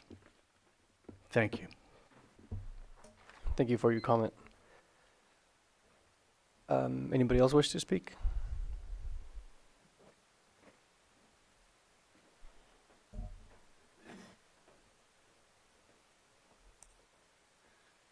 Hello, my name is Larry Kahn. I have the property closest to the project. Is any of those buildings on there yours? I don't recognize this. I think the freeway's on this, on your left, and it would be, so the black. It's like something a 6th grader did. I don't know what it is. It's okay. You can continue with your comment. I was just. I'm sorry about that. Yeah. These are your 2 buildings. Oh, okay. Well, I'm just really concerned. I'm a little confused also. It's my understanding that this project has to be 1,000 feet away from my place, yet it's not. So I'm wondering, is that 1,000 feet, is that like a rule or just a suggestion? You know, I don't get that. And that's what's confusing me. And then, of course, does it mean 1,000 feet from my house or 1,000 feet from my property line? Maybe one of you guys could explain that. And then more troubling is they seem to have moved the line where the floodplain is.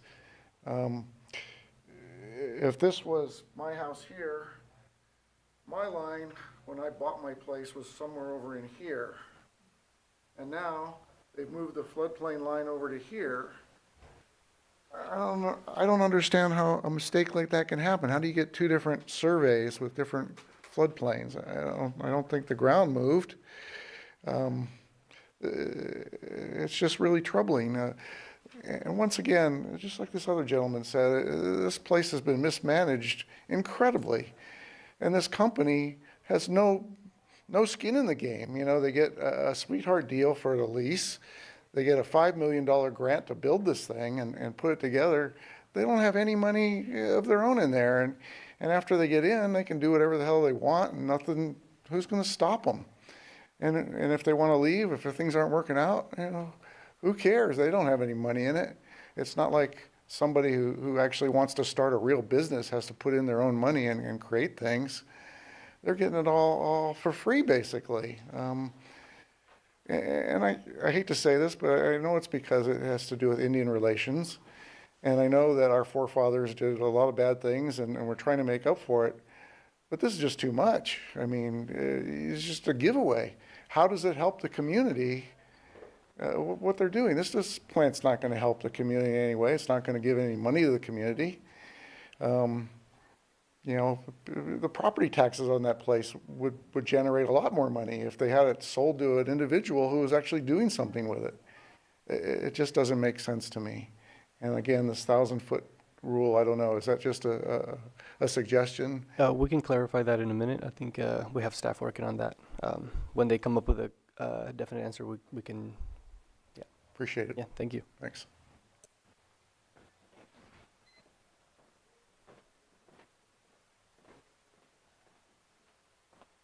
Good morning. Thank you, everybody, for coming. My name's Lori Larson. I live next door to our wonderful plant. Just sitting here Googling, I see that biomass is prone to self-heating spontaneously, making it really difficult to detect and fight fires early. Now, they speak about different material, but my understanding is it's only wood material that's being used, not other trash. So, what do we have for spark detection and explosion prevention and protection systems? Now, I'm assuming you're all homeowners and you have investment into the community, but this is not next door to either of your or any of you. So when I'm in my garden and I'm having this stuff coming over, should I be looking over my shoulder all the time because there's going to be a fire? Because I don't care for that. And I thought about this a lot since the last meeting. None of you own next door. You don't live here. How would you feel if this was coming to your neighborhood? That's what I ask you today, and that's what I've got to say about it. Okay? I didn't move up here to live next door to this, and I cannot move. So please consider that. Thank you. Thank you.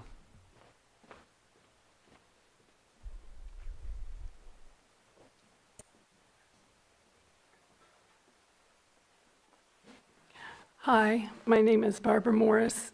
I live directly across Highway 20 from this project. And there's been a lot of confusion from the beginning as to what the facts are. Thomas has come to 4 of the Worth meetings in Upper Lake, and the information is changing all the time.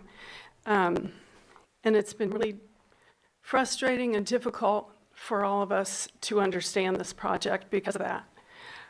For example, we've asked how many trucks would be going in and out. It started out in June at 2 to 5, and then August, when Steve, the engineer, was there was 10 diesel trucks going in and out up Middle Creek Road, up to the forest on Elk Mountain every day. And then it went down to 2 trucks. And I have the time. I've watched all the Worth meetings over again on YouTube because I thought, am I crazy? But it's all in there. And I have the dates and the times of when they said all this conflicting information. It's very slippery and it's hard for us to understand. Originally, everything was going, all the biomass was going to go to Red Hills. But at the last meeting, we were told Red Hills is closing. And I don't know if that's true. If it is, where are all the limbs and branches going to be chipped? Are they going to be chipped in Upper Lake? And if so, how loud is that going to be? That was not included on his decibel map. And, you know, that's a big concern, the noise. Also, we've been waiting for this emissions report since June and asked for it at every meeting and never got it. So we've all had questions about particulates. Is this biomass that's coming in going to have fire retardant on it? How are chemicals, you know, in this process are tested? And, you know, there's a very sensitive receptors in the area. There's a big mobile home park filled with elderly people right close by. There's a preschool right across the street. So it's, you know, it's a big concern to the whole town what the air quality is going to be like. This is the first thing we've asked for it at every meeting. This is the first thing I've ever seen addressing air quality. So it's been really difficult for a lot of citizens are coming forward now. If you're not on Facebook, you may have never heard about this. I received the only letter of intent that I know of. Larry never received it. My neighbor next door never received it along Highway 20, Bill Santos. Sherry Harris lives next door. She never received it. So is that my time? So Yeah, if you'd like to just close your argument, I can give you a little more time. It's, you know, it's been concerning to us that the protocol has been slippery. You know, it hasn't, people in town are just learning about it. So I'd say that, you know, the air quality, the sound, and of course the traffic is a concern because it's right on a high-speed area of Highway 20. I don't care if you can see 600 feet in each direction. My gate is right there. And there's plenty of times when I can't make that turn. And I have to keep going, get off the road, turn around, and come back and go up Old Lucerne Road. So it's the location that everyone has a problem with. It's not the right location for this project. This is pristine land. It's wildlife habitat. It has no concrete on it whatsoever. Why not go somewhere that already has concrete and asphalt on it? Why take prime ag land with, just because you're getting it for $100 a year, doesn't mean it's right to go and develop it in another direction. Just let Larry grow hay on it like you wanted to, and leave it agricultural land that we so need. And I've taken up enough of your time, but I appreciate you listening to me. Thank you.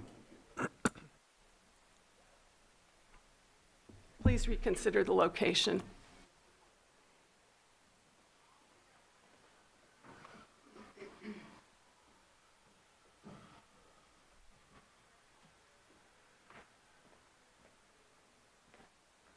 Hi, staff, commissioners.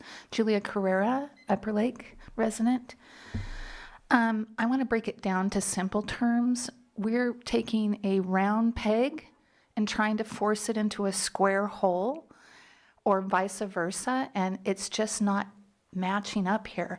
We have, on the slide in that presentation, thank you, Laura, it says industrial. We have industrial use trying to go on prime ag lands in a time where we have food insecurity worldwide.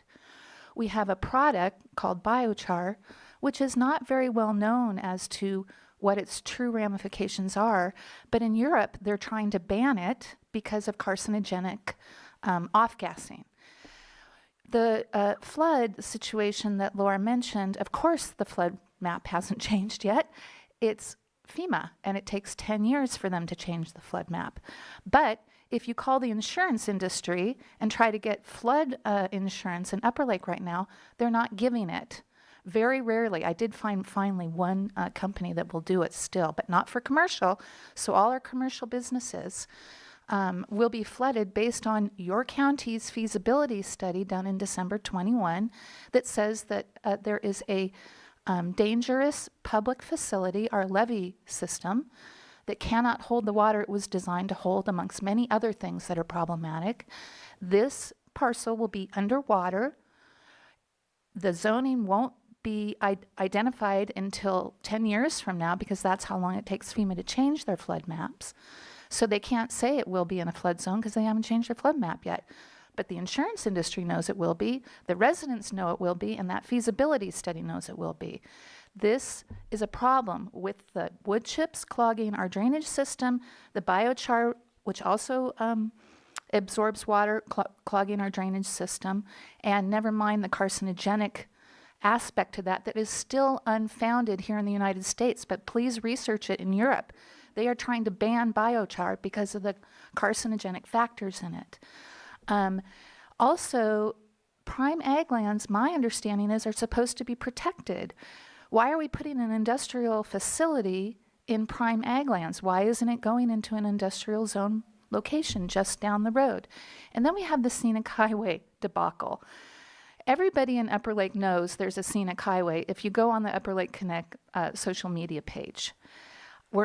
I'm very unclear and confused about why the county doesn't see our scenic highway, isn't applying those conditions in this particular project when it's codified in law that it is a scenic highway. I am meeting with the Department of Transportation at the state in the beginning of the year to try to get clarification on this, because I'm terribly confused, as is the whole county. And last but not least, this community and myself don't want this project located where it's at. I support Scotts Valley Tribe trying to create sustainable revenue for itself. This is the wrong location. Prime ag land for an industrial project with uncertainty beyond belief is just not feasible right now. There needs to be more research done, more locations done. I actually gave Tom the name of a realtor to try to find another parcel, and he never followed through with that realtor, according to the realtor. So I just ask you, please, do not allow this industrial project in a community of Upper Lake adjacent to a preschool, wildlife corridors, and a flood drainage system that will be clogged. It just won't work, and there's liability on all of your behalfs if you do approve it, particularly with a dangerous public facility that exists less than a half mile away that's going to flood our whole community. Thank you. Thank you for your comment. Anybody else in chambers wish to speak? Can we take a look in the Zoom room?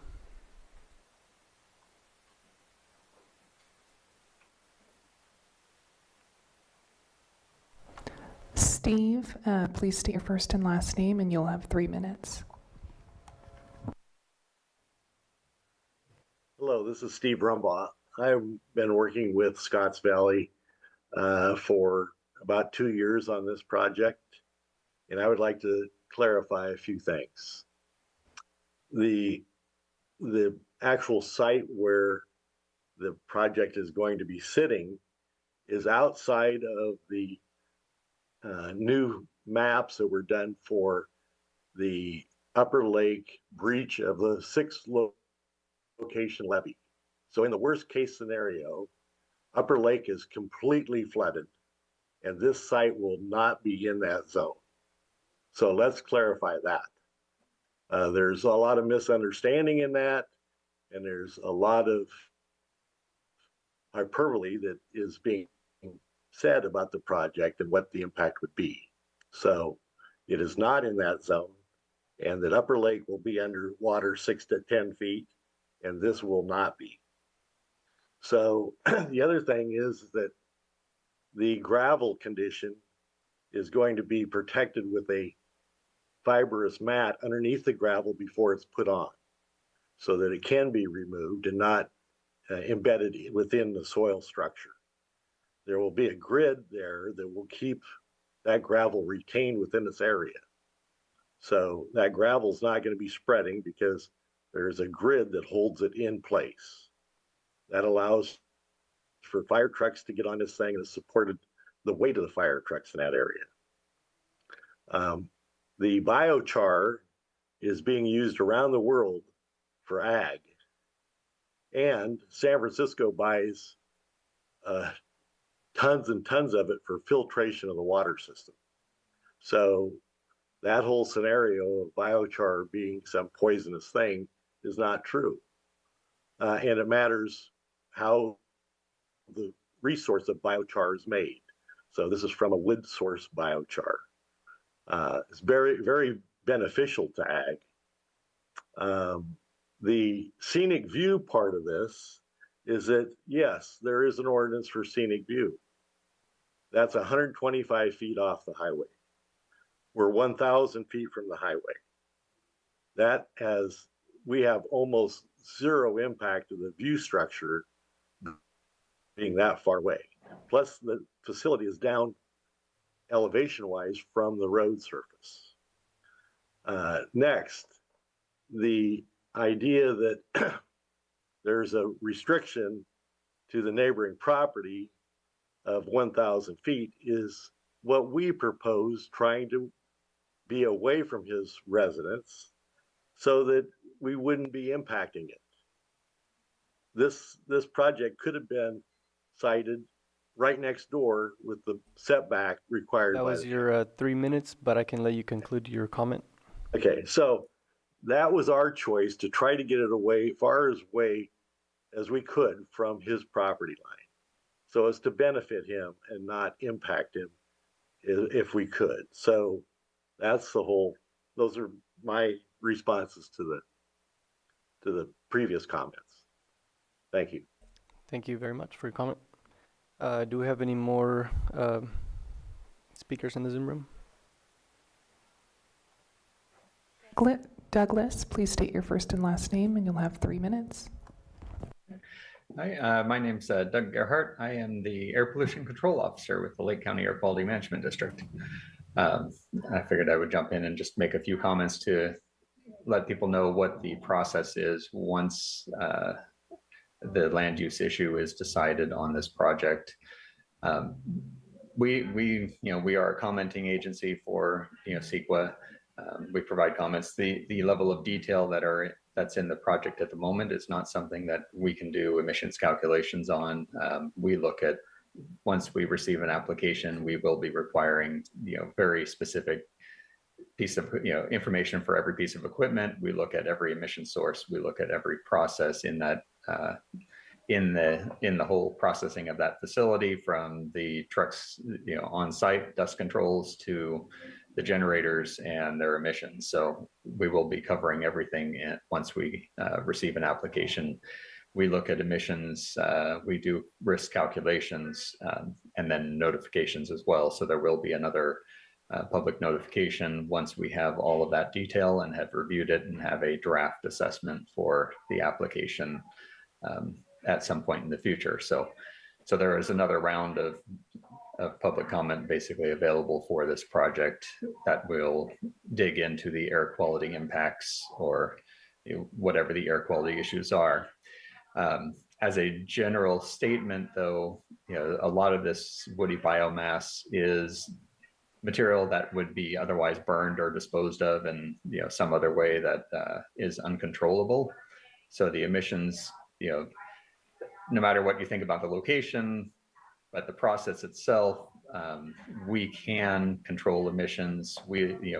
Processing through a piece of equipment, whether that equipment is efficient or not. We look at additional filters. We look at other things that can be added on should a problem develop. So having something like this, whether the site is good or not, I'm not getting into that part of it, but we will be looking at those things and evaluating each piece of equipment and what mitigation measures, what air emission control devices and things would be required to bring health risk to levels that is acceptable within the community. So. Does that conclude your comment? Yes, that concluded. Thank you. All right, thank you very much. Any more hands in the Zoom room? The name states R2 and Company. Please state your first and last name, and you'll have 3 minutes. Yes, hi there. My name is Robert Thomas, and I am a local community member on Cobb Mountain and a business owner, R2 and Company. Last meeting, my 15-year-old son and I attended, reason being part of our next generation stewards of the land. We've known Tom since 2018. He's been a trustworthy community member, as a coach, a mentor, and a senior tribal advocate. I think we should consider honoring such an initiative and an initiative to regain our global centric thinking. I've heard some good points, such as considering larger chips for road construction and questions on the true value of the air quality and considerations. While these are valid, I believe that we should consider that it is a positive approach to a current worldly challenge. And while it may not be such, perfect at the moment, it is a good initiative, and I believe we should all come together to trust the science and restore our faith. And thank you for listening. Thank you for your comment. Anybody else in the Zoom room?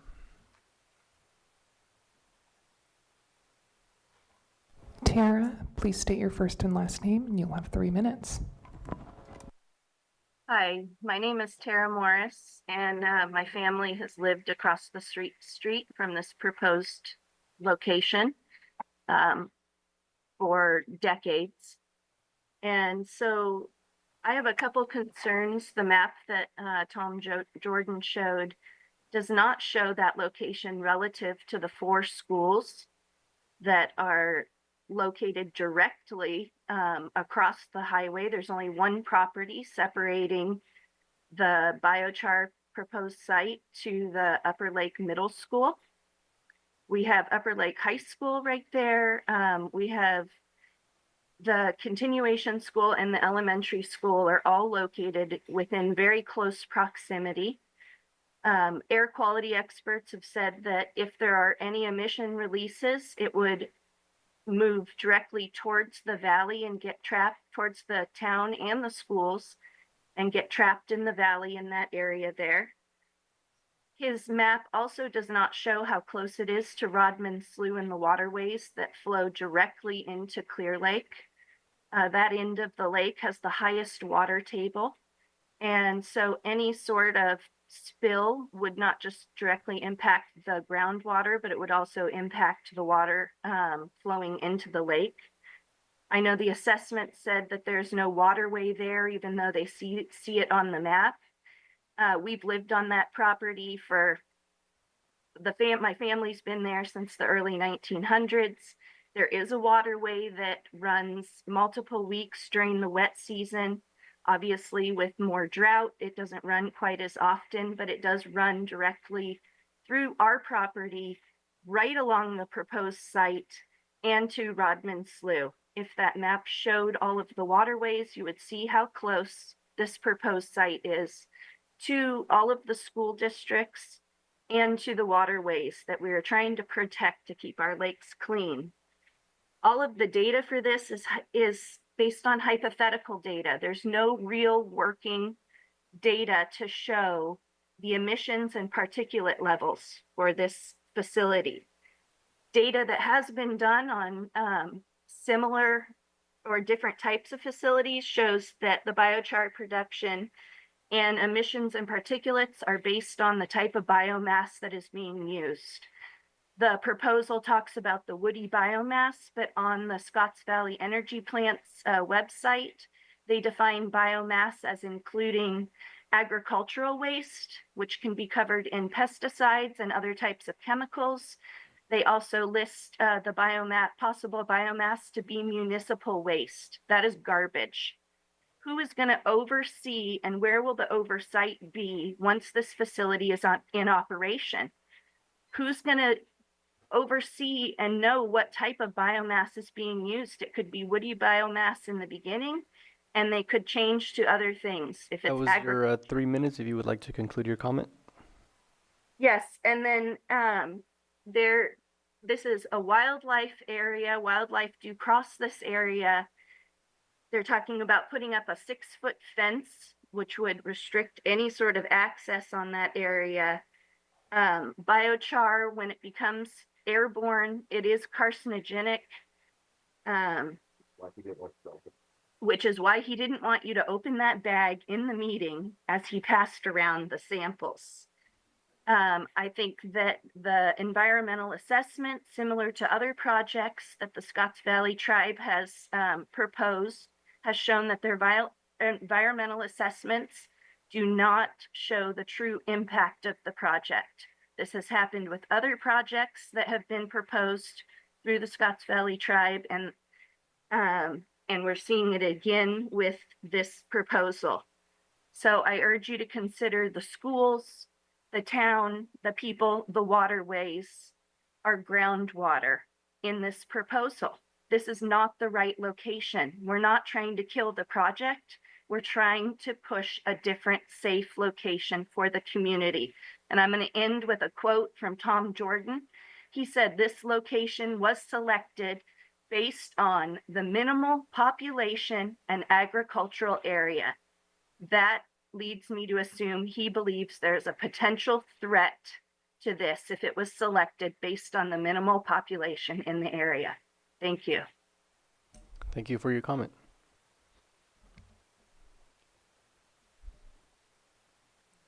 There's no more hands in the Zoom room. I will be closing public comment, but would you like to answer some questions or concerns raised by public comment? Tom Jordan, staff to Scotts Valley Energy Corporation. I'm not quite sure where to begin, so please bear with me. It will not be ad seriatim. With respect to the location of the property, the last statement that was made, my point of making a minimal impact was not that I thought it wouldn't have it was affecting a large area. It was that we identified an area that had a small population surrounding it. Not that it any more than that. I didn't, the way that she presented that statement would imply that I thought I would have an impact when I honestly believe it will not have an impact. So I think we need to have that clarification. There was a statement that we were going to drive up and down Elk Mountain. We never made that statement. We said we would be collecting forest material from the forest. The Elk Mountain Road came up from the audience, the public that was at the town hall meeting. I subsequently confirmed with the forest superintendent that the area that they are currently using risk reduction clear cutting, or not clear cutting, but clearing of area in the forest is in this section above Nice and Lucerne. That section of the forest is where most of that work is going to be done, and that's the area that we would be taking in forest material. So we're never going to be using Elk Mountain Road that I'm aware of in the next 15 years. As the proponents have said, that road is impassable, can't be used. Why would we even be thinking of using it? We never thought we would. So we wanted that clarification. Biomass. Biomass, as indicated by the last speaker, has a wide definition. Includes a whole number of substances, including garbage. Garbage, if you leave it and put it in with other compost material, would create spontaneous combustion because the bacteria in there is eating away, creating heat. The heat will get above 150 degrees Fahrenheit, and it will reach the temperature which it can spontaneously combust. Pure wood chips, which is the only product that we are thinking of and considering and want to use in our project has no bacteria of that nature in it. It does not heat up. It cannot reach the stage of spontaneous combustion. If you drive down Highway 101 and look at the lumber companies, you'll see stacks of wood chips and sawdust, which raise to the height of, 30, 40 feet. They're not concerned about spontaneous combustion because it just won't occur there. So the other statement was that biochar is carcinogenic. Biochar has a wide definition or a wide use. You burn charcoal in a barbecue, that's biochar. It can be made in a whole number of ways. You can burn material and create biochar. That type of material still maintains, because it's burned, not heated, to 600 degrees Celsius, still has trace minerals, trace materials in it. And that is the kind of material that could potentially have carcinogenic. Don't have any reference to the statement that it is carcinogenic. I don't have that research or understanding. But our biochar that I shared around in the past in bags to you is pure biochar. It's rated at 92 to 95% pure carbon. Carbon is not a carcinogenic. We're all built, 98% of us are built with carbon in our bodies. If you want to bring me back a bag, I'm happy to open it up. I was not concerned about the carcinogenic effect of you opening up that bag. I was concerned it is pure carbon. It will get on your fingers. You'll smudge your papers. You'll smudge everything else if you were to open that up and start to feel the carbon that's in those bags. So it had nothing to do with the carcinogenic. I'm trying to think if there's other things that I've missed. Something regarding the trucks coming into the facility, the number of vehicles? We anticipate on a daily basis two trucks a day, possibly 4 trucks a day. It depends on the cutters and the schedule of the cutters. We are contracting with cutters who are working with the forest department and with the county and other areas to remove forest material, which again is wood chips. All of that material we're requesting will be brought in as wood chip material. We take that gross wood chip, which is a 2 to 3 inch side, and we reduce it down to a 1/4 inch in size, which is again why I showed you the biochar, because that's even smaller when it comes out, because 75% of it turns into syngas, which is the air quality information we provided you. 25% remains as the biochar. So we anticipate 2 trucks. It could be 4 to 5 trucks a day, depending again on what the cutters are cutting and where they need it. That's why there's a 5-acre site. That's why we demonstrated there would be potential piles of wood chips that are brought in and set until we process it through the system. The system is self-generating. We're trying to use all electric power to the extent that we can find all the machinery. We know the gasifiers. We know that the generators all run on electricity. All our conveyor belt systems will run on electricity. Some of the machinery that we're looking to buy, the grappler hooks to move the material from a pile to the conveyor belt, may be diesel. We don't think so. We're looking for electric powered machinery, and that's what we're going to spec in our original spec. We haven't gone to that level yet because until we have a site secured, we haven't moved to the process of totally securing equipment. Does that answer your question? Did I miss any of the questions you have? No, that was the only question I had. Any questions from the commissioner? You said Yeah, that Sharon. anywhere from 2 to 5 trucks may be coming in. What is the exit? What are you going to do with the byproduct? Thank you. The byproduct, there's 2 products that are produced here at the site. That's what we call a wood processing campus, agricultural wood processing. We're taking the material and grinding that chip down to a small material so that it can be used at the other facilities that we hope to plan for. The first one will be in Red Hills. That facility will take that, so it'll be loaded onto a trailer and it'll be removed once the trailer is filled. Depending on the size of the trailer, it'll either be a 5-ton trailer or a 15-ton trailer. So it'll take easily a day to do a 5-ton trailer. So the most frequency would be one truck leaving a day filled with the chip to go to the Red Hills project, which takes for 3.75 tons of wood chip a day to process. It runs 24/7. This plant only runs 7 to 7. There is another confusion with respect to where we're receiving the material. When we originally started this project 2 years ago in the initial study, we had an agreement with Donahue, who had a facility on Bottle Rock Road, a leased facility from a landowner.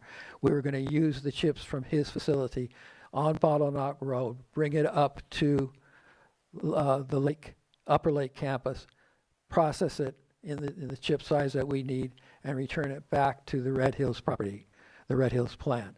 That's the confusion that people have, that I had, that I said. I never said that we own that property. We don't own that property. We only own the Red Hills property, the actual final user of that wood chip. Thank you. You're welcome.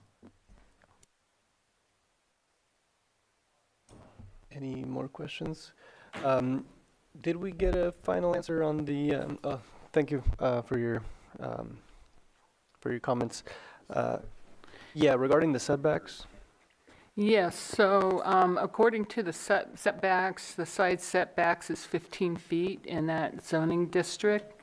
And we also would like to clarify that a field survey for the bio was, the first one was completed May 2023, and the last one was completed June 2023. If I may, there was one other question relative to the vicinity. The schools, as you all know, are not across the street on Highway 20. They're a block away. So we're 1,000 feet till we get to Highway 20, and I don't know how many hundreds of feet it is between the Highway 20 and where those 4 schools. There is one child care facility across the street, just one. There are not 4 schools across the street. Yeah, based on GIS from the freeway, it appears that it is another 500 feet to the property line of the school. So it would be easily, I would say easily that, because to drive it, you guys drive a whole block to get there. Mm-hmm. But you do double back. Yeah. All right. Thank you. Just one last look around in chambers before I close public comment.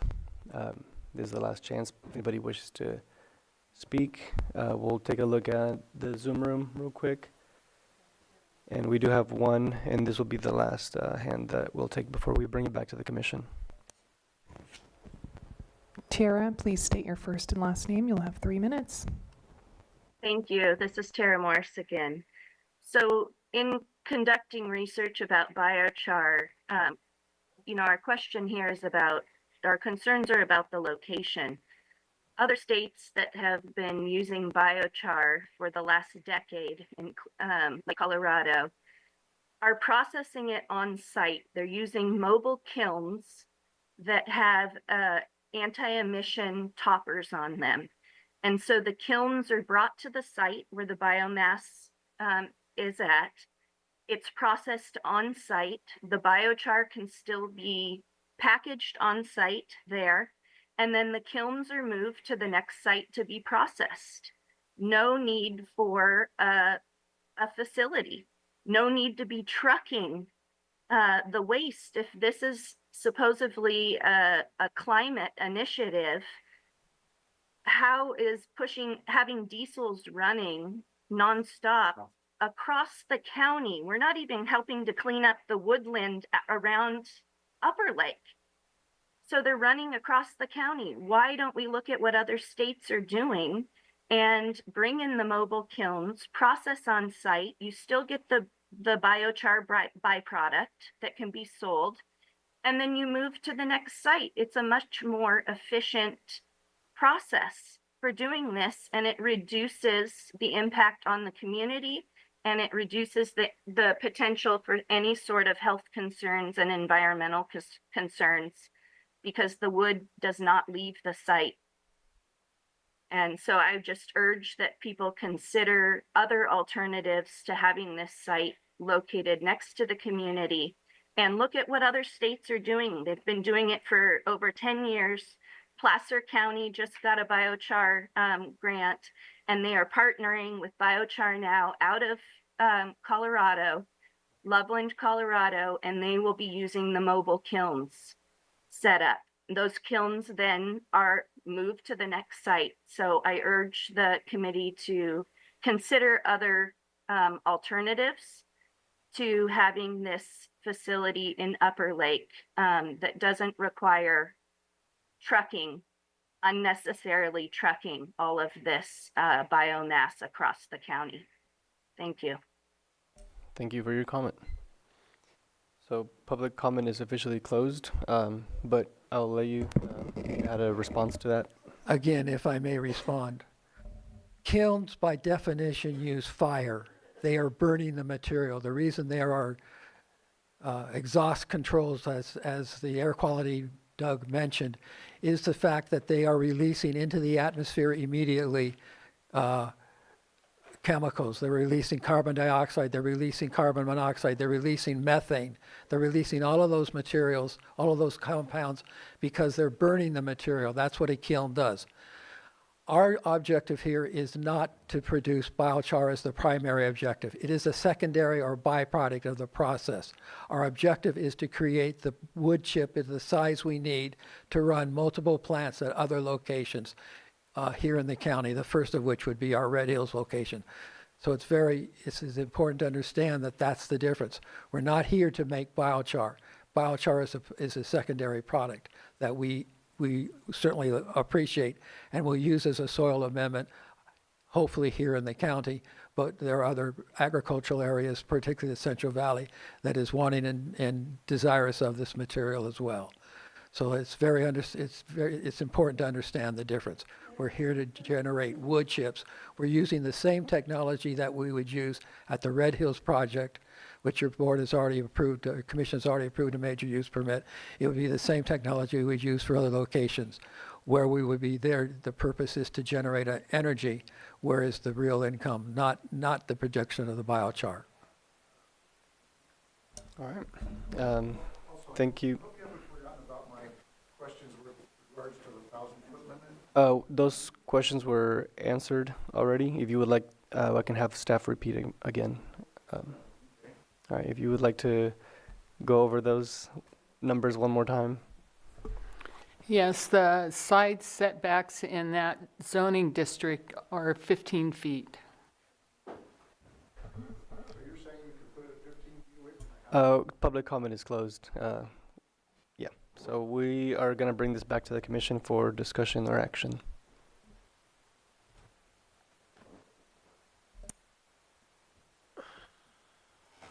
So I just have a question. This is going to be a leased agreement. Can you give us the parameters of that? There seemed to be a lot of conversation about that. What is the lease with whom, for the duration of what? And as part of the lease, since it's on prime agricultural land, that I'm understanding that's correct, is there any sort of requirement when the lease is up and the plant no longer is operating, will that be returned to its original condition? Yes, that's part of the landscaping plan. That's a mitigation in initial study to put all the area back, with exception of the foundation for the large water tank. Everything would be put back to its natural state. And what is the duration of lease, and with whom, and can we know the parameters of that? It is with the county. It's with the Water Resources Flood District. So it's with the county, and I believe it's 10 years, 10 to 15 years, but 15, wasn't it? 15. Commissioners, if I may clarify, the use you're being asked to approve here is not, you're not being asked to approve it as subject to the lease. So, right, so the use that you would be approving would be for the duration or the life of a use permit. So whether or not the county continues this particular lease agreement with this particular applicant, your approval permit will be available to anyone who uses that lot legally, as long as they meet the conditions of the permit. So even if this particular applicant may leave in the future, the county may lease it again, provided that the use permit is still an active good use permit, and the county may lease it again to somebody else who would be also allowed to use, and the county could also the county could anyway on their own use the property for this particular use, subject to the conditions and approvals that assuming your commission approves it today, that would be approved as part of the use permit. Thank you. And is this designated prime agricultural land? Yes, it is, and that's why we did the LISA on it, which is it's evaluation that the state recommends to evaluate whether agricultural land will be impacted, and it was found not to be impacted. And that attachment is, I can't remember what attachment that is to the initial study. Be at the top. And it's also attachment 5 to the staff report. Additionally, if I may add, this property is within the Middle Creek Restoration Project. So that's why it may not be actively leased out for ag. It's part of a reclamation project that's been ongoing for a number of years to restore that land to its original wetland condition. And so historically, the county has leased out the land for agricultural use, but I can't speak to the Department of Water Resources and why they have not chosen to continue that, but they did enter into this lease agreement with Scotts Valley Energy Corporation for this particular use on this particular parcel. So this use is compliant with the restoration? Yes. I think it's one reason why the building is temporary in nature and the lease has a certain lifespan.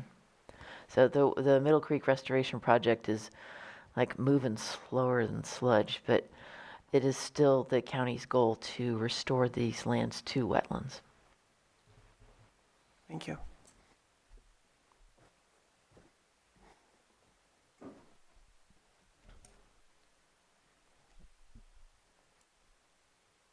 So I have a few comments I want to make. So listening and taking into everything into consideration, I'm gonna make a few comments. One comment specific to tribal cultures, we've used charcoal, biochar for thousands of years, and various methods. So I don't see a risk in terms of emissions of toxins, taking into consideration all the comments that were made. Yeah, there is risk in everything associated, but I think the application has demonstrated all of those concerns are going to be mitigated. Another thing that always comes up, and I want to say this here so it's on the record, that when we talk about prime ag land, we don't ever talk about or include the tribal use of this land prior to settlers coming here. And part of what tribal people have done is prescribe burn to maintain the land and the beauty of the state of when the first immigrants showed up here. And so that should be included or at least acknowledged. And so the contribution of this landscape is something that was done prior to ag farmland, traditional farming being a practice here in this county. I just note that because it's always seems like it's left out of our history and our county and the contributions that were made from the original people that lived here. So I make that comment in that statement to make it known. I do feel the sometimes that in opposition we look for things to hold on to. I had spoken to a member of the Habet tribe who approached me before I received this packet and asked what I thought. I told him I couldn't make any comments. I haven't received the information. I'd previously received it. I haven't received no updated information and didn't make any comment to that member. He did say to me he was concerned that his tribe was being used as a opposition because of their preschool facility. And he wanted to clarify that that wasn't the case.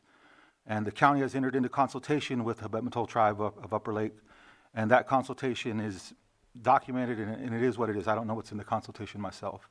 So I think, again, trying to bring in other people and their concerns is a tactic. I want to hear your guys' specific concerns. Don't speak for people who can speak for themselves. And so I've heard those concerns today, and it doesn't raise a significant impact on me to want to vote this project down. And so with that, I think it's important to consider it is 15 years. If that's the potential for the lease and that's the extension, there's going to be, as Mr. Gerhardt said, another opportunity to comment about the specific emissions that it's going to have and those type of potential environmental issues that are being raised here. Environmental is always a concern to myself. For those of you that don't know, I live adjacent to the Sulphur Bank Mercury mine on the tribal lands of my tribe. And so it's always an issue that we have to deal with. And I don't feel like that is a major threat to derailing this project. I don't feel like there's going to be that type of, I guess, I need to be that scared of an environmental disaster happening. And so all the comments I've heard today are noted. I listened very carefully and heard everybody's comments, but it doesn't feel like to me that those issues are going to occur. So I wanted to say that on the record and in my comment there. Thank you, Commissioner Brown. Commissioner Hess. Thank you. First of all, I'd like to associate myself with Commissioner Brown's comments. And due to a variety of reasons, I've been speaking about this particular project a lot for the last year and a half. And as a concept, as a practice, I support it. I think it has a lot of potential for revenue generation in this county beyond just the tribe. It meets three of the five criteria for California's 2022 scoping plan for achieving carbon neutrality. And I think we have a bigger prize to keep our eyes on, as one of the people who spoke from the Zoom room mentioned, and said the similar things at our first hearing on this. I'm prepared to support this project today. Thank you, Commissioner Hess. Any closing statements from the commission before we take this, before we take action on this item? Seeing none, I'm looking for a motion. I'll entertain that motion. I move that the Planning Commission find that the potential impacts associated with this project can be mitigated to less than significant through the implementation of the mitigated negative declaration, IS 21-07, submitted by, oh, this is the wrong, let me get back to the other one. I have a tab open from the previous. Thank you. I have the sample motion right here in the back. Oh. Yeah, that's what needs to be read.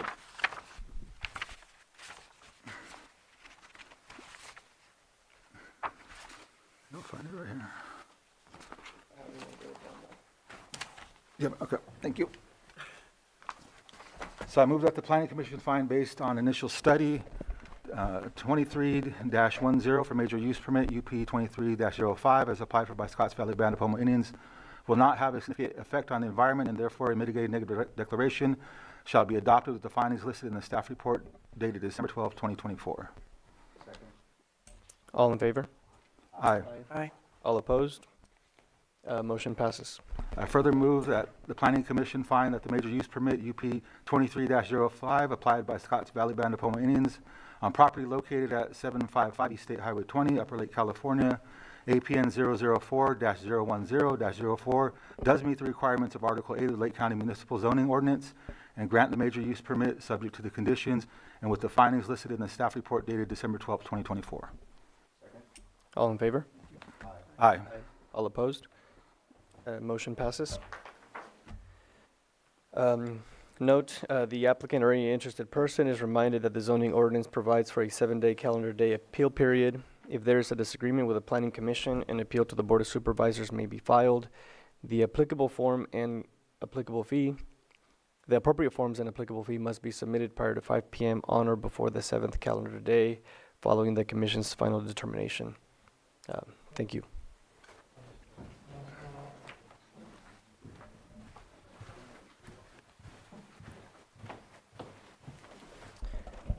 And moving along to our item 6C, our 9:35 a.m. public hearing, consideration of proposed major use permit UP 20-14 and mitigated negative declaration IS 16 for commercial cannabis cultivation of 2 A-type 3B licenses for 37,446 square feet of mixed light canopy within a 48,529 square foot cultivation area, and type 13 distributor, self-distribution, transport-only license.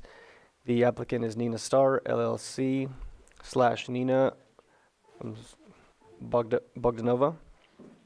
Location is 23180 Shady Grove Road in Middletown, APN 014-006-16.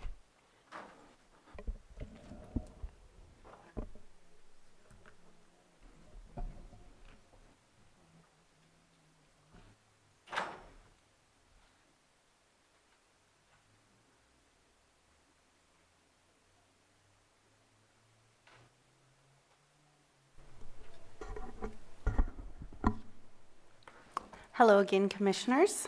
Mary Claiborne, Senior Planner with the Community Development Department. Today for your consideration is UP 20-14, IS 20-16, Nina Star Farms. And I believe the applicant or applicant's consultant is present in the Zoom room. And there have been green sheet items received for this project.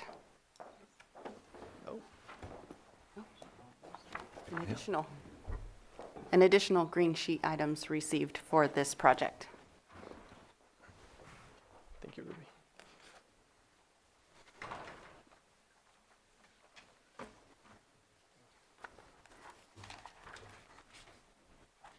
Did you want to take a moment to look at those, or did you like me to continue? Okay. Yeah, we'll take a couple minutes to look over this letter. We just received it as well.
And I'm prepared to continue if we need more time.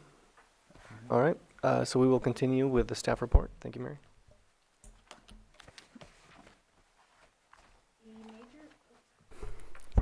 The major use permit for commercial cannabis cultivation includes 2 A-type 3B licenses for 37,446 square feet of mixed light canopy within a 48,529 square foot cultivation area, and a Type 13 distribution self-transport only license.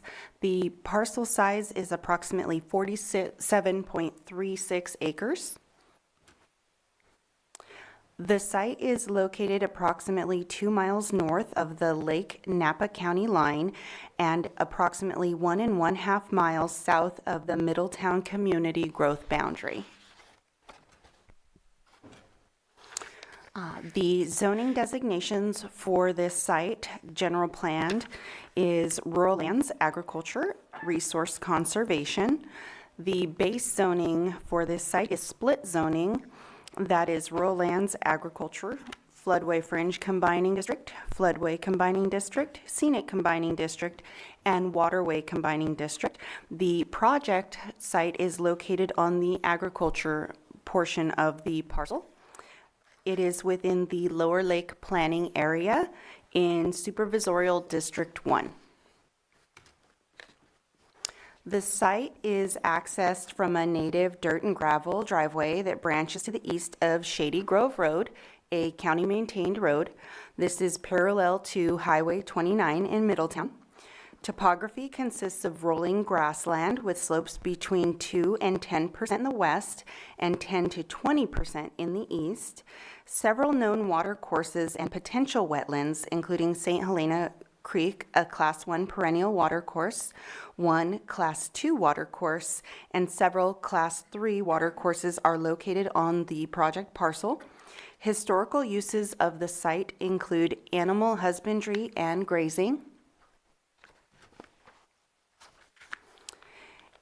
Existing land uses and improvements on the project parcel include a residence, a residential accessory structure, permitted on-site groundwater wells, a permitted septic system, PG&E utilities, security gate, a 5,000-gallon steel water tank, 14-foot interior access road, a triple barrel culvert, and 12 shipping containers for cultivation infrastructure storage.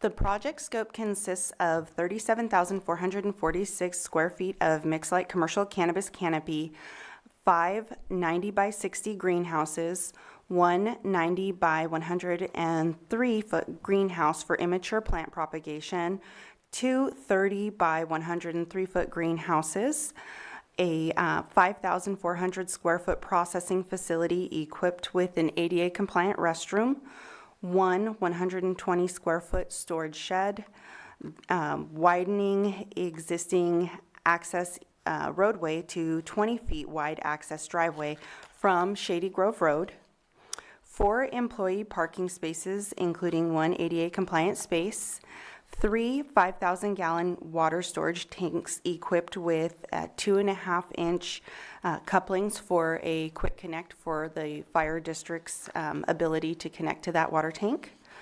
A steel fiberglass water storage tank also equipped with the 2.5-inch coupling. A Knox box for emergency response access, and perimeter fencing for the security purposes and security cameras.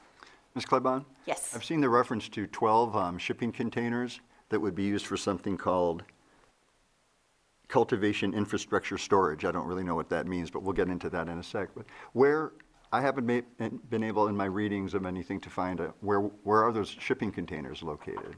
So those shipping containers are located currently on the footprint of the right-hand side of the screen where the cultivation area is.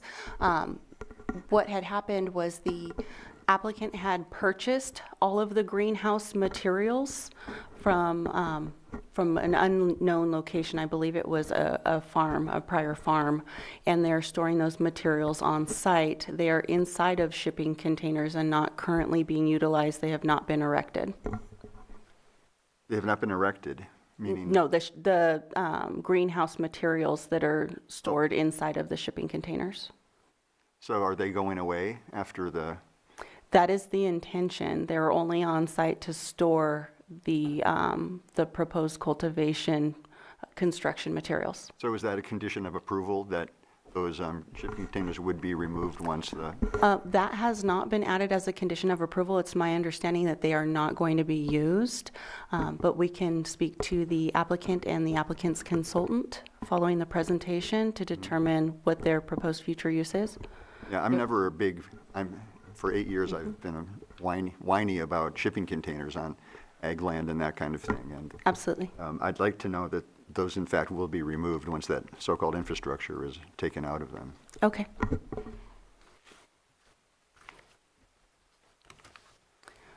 Regulations reviewed for compliance include the Lake County General Plan, the Middletown Area Plan, Lake County Zoning Ordinance, and state regulations. The project analysis also includes the Lake County General Plan. The policies were reviewed, no conflicting policies within the general plan. However, there are no specific policies addressing commercial cannabis cultivation within the general plan. The goals and policies reviewed include economic development, water resources, and land use.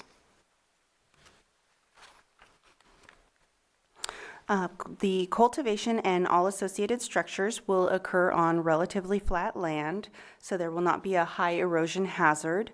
The site will be utilized to cultivate cannabis, which is similar to an agricultural use. The land will not be converted to a non-agricultural use. The property gate will be secured with a heavy-duty chain, commercial padlock, and Knox box to allow for 24/7 access for emergency services. The Lake County Zoning Ordinance was reviewed for project analysis, and in that review was Article 5, the Agricultural District, Article 7, Rural Lands District, Article 27, Uses Generally Permitted, Article 34, Scenic Combining District, Article 35, Floodway Combining District, Article 36, Floodway Fringe Combining District, and Article 37, Waterway Combining District. Notification of the project was sent to local tribes on February 18th, 2020. Consultation was not requested by tribes, and tribal comments are attachment 10 to staff's report. The CEQA initial study found that the project could cause potential impacts to resources. These would include aesthetics, air quality, biological resources, cultural resources, geology and soils, hazards and hazardous materials, hydrology and water quality, noise, tribal cultural resources, utilities and services, and wildfire. A mitigated negative declaration is the proposed CEQA environmental determination for the project. All identified impacts can be reduced to less than significant with mitigation. Public comment period occurred from November 29th, 2023 to December 28th, 2023. These mitigations are outlined in staff's reports as attachments 2, draft conditions of approval, and attachment 4, draft initial study. A point of interest for this site is that there are several unnamed and one named watercourse on site. A Class 1 perennial reach of St. Helena Creek and riparian corridor divides the parcel flowing north through the middle of the property. The riparian corridor is well developed and stable. The unnamed seasonal Class 2 watercourse flows north through the western part of the parcel. Several Class 3 watercourses are also identified. On the western portion of the parcel, there are 2 existing stock ponds that are connected by a vegetative swale. There is some wetland vegetation surrounding the stock ponds and swale, according to the biological assessment. There have been 100-foot setbacks identified within the project site plans, which is attachment 1 to staff's report. The cultivation activities are limited to the existing disturbed areas on site and will observe all the required setbacks from the jurisdictional watercourses. There are no vernal pools or serpentine outcrops that possess a high likelihood of containing special status plant species in the proposed cultivation areas. There is no surface water diversion proposed for the on-site stock ponds, while the bridge crossing on St. Helena Creek provides access to the eastern side of the parcel. The project is accessed on the western side of the parcel via Shady Grove Road. So the project itself is on the other side of the parcel from the location of the Class 1 watercourse.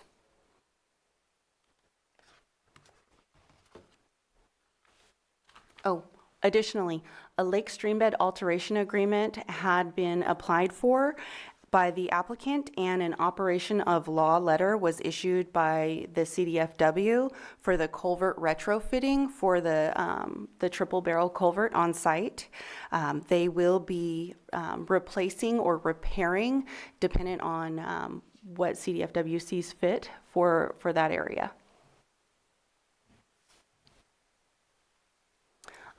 Public Resource Code sections 4290 and 4291 road standards shall be applied to this cultivation project due to the structures in which cultivation activities will occur.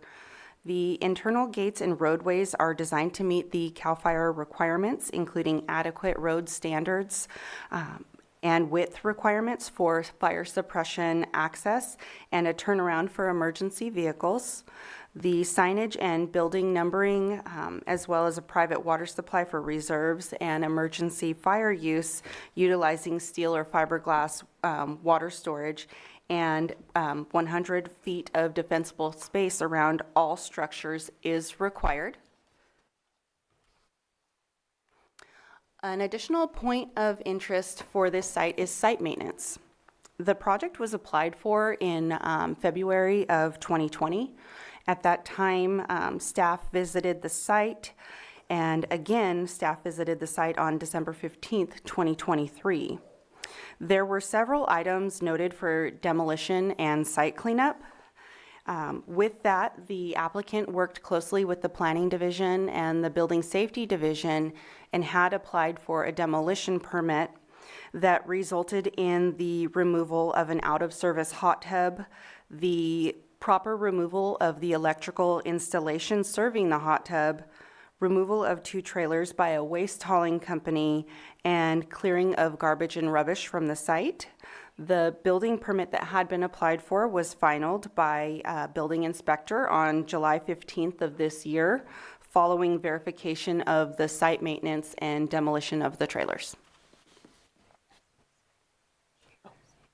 Oh, it's moving. Okay. The chair's getting it. Is that, okay. We're just jumping all over the place. Okay. So an additional point of interest for this project is that there is a portion of the parcel located within the scenic combining district overlay. With that, the purpose of the district is to protect and enhance views of the scenic areas from the county's scenic highways and roadways for the benefit of local, residential, and resort development, the motoring public, and recreation-based economy of the county. The project itself has been designed for the cannabis cultivation ancillary structures to be constructed outside of the scenic combining district scenic corridor. For this project, a 500-foot setback from the roadway has been implemented, and you can see that on the illustration there. It's highlighted in yellow. The site plans, attachment 1, identify this setback from the scenic corridor. It should also be noted that staff has received a lot of public comment for the proximity of this location to the Welcome to Lake County sign. With that, the applicant has provided renderings of what the parcel could potentially look like should they put some vegetative screening in front of the structures. This is an option. It is not a requirement as it is out of the scenic corridor. However, it is something that the applicant has been willing to do because of the public concerns.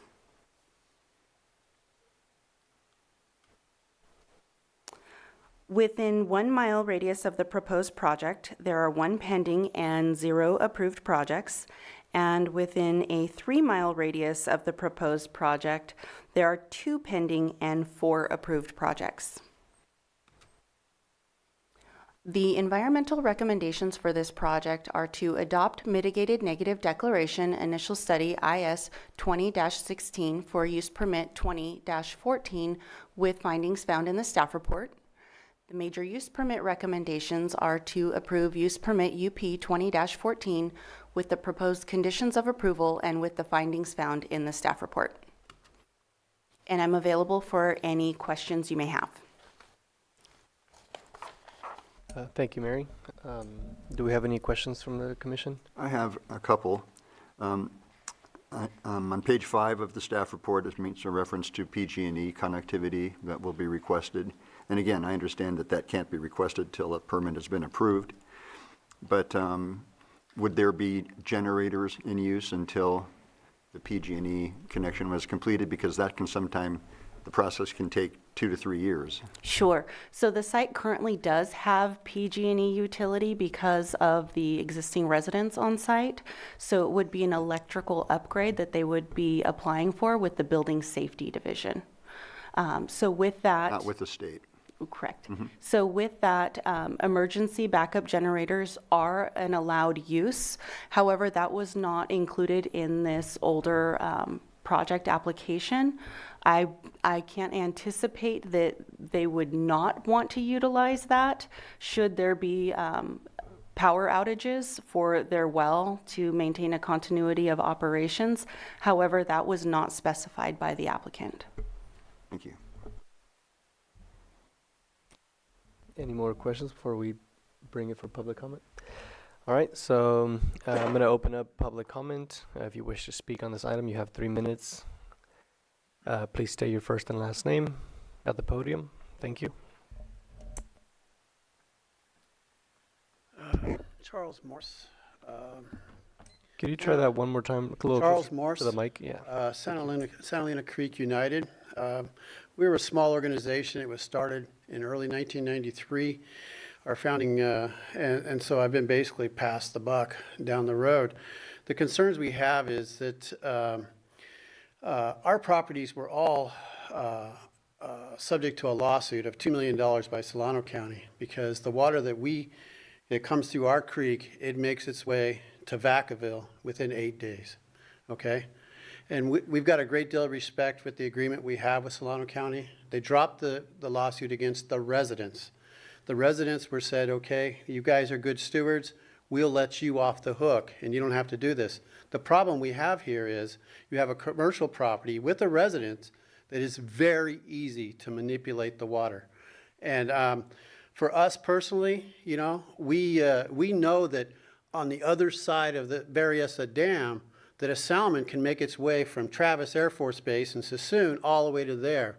It's always been our dream to be able to have those fish dropped off in our creek to grow and then be taken back to the other side so they can make their way to the ocean. Solano County, they have, you know, they've really been supportive towards us in the past. They've been very open to, you know, trying to help us. And, you know, it's in the spirit of Chief Solano, which is basically their county, you know, what they use as their example, that we would like to see a fish make its way from Santa Elena Creek down. The current user has had violations. They've been cited by the Department of Fish and Game, and the neighbors, they're scared of them. They're scared and they're intimidated by them. As far as the Math Town Hall, the former director of the Math Town Hall, the leader of the Math Town Hall, was physically assaulted by the owner of this property. It goes deeper than I would like to say, you know, I want to be. You know, I know that when it goes past my property, I give it everything we can. We've had to fight this battle before. We've had people who've pulled off the creek and had properties. We've had situations where people, one of the agreements we have with Solano County is we don't divide up our property, okay? And that is that if I decide I want to make two parcels out of my property, there is no water in this area. Let's don't fool ourselves. I mean, if you're going to be pulling, you're going to be stealing from the creek no matter what.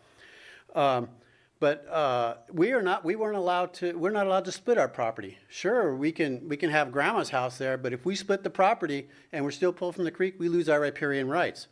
And this goes back to the early 1800s under General Vallejo and Chief Solano. So I personally feel that we are much more unique than the rest of Lake County. And I know there's cases in Lake County where if you have a restaurant in Nice, you can get a letter from Yolo County and they'll tell you to turn the water off. Have gone off the timers, but I'll let you conclude your comment if you wish to conclude. My point is basically we can't afford to have this kind of situation to go on. It will be manipulated and we will lose it. And having grown up on Milliken Creek down in Napa County, I've seen it get wiped out. The steelhead and the salmon are gone. I think we're at a turning point where we can actually have something beautiful come back to our county than lose. So I ask for a special exception along the Santa Elena Creek that this stops. We've been fighting guerrilla growers for years and years and years on that creek. And it's up to Lake County. If they want to give us help, we'll go to Solano County if we don't. That's all I got. Thank you for your comment. If you wish to speak, you can come to the podium and state your first and last name.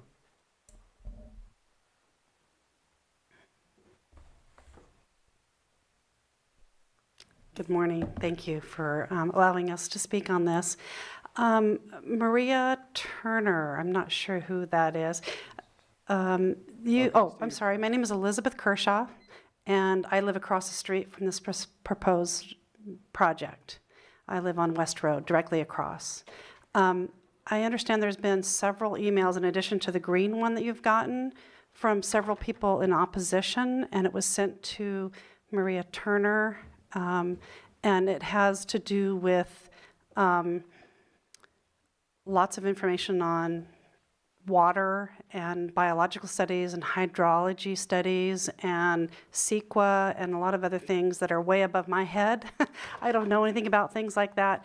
What I do know is that I've lived at that house for 20 years, and I have a beautiful view out my back door, and I know that it's very common for people to say, not in my backyard. I get it. I understand that.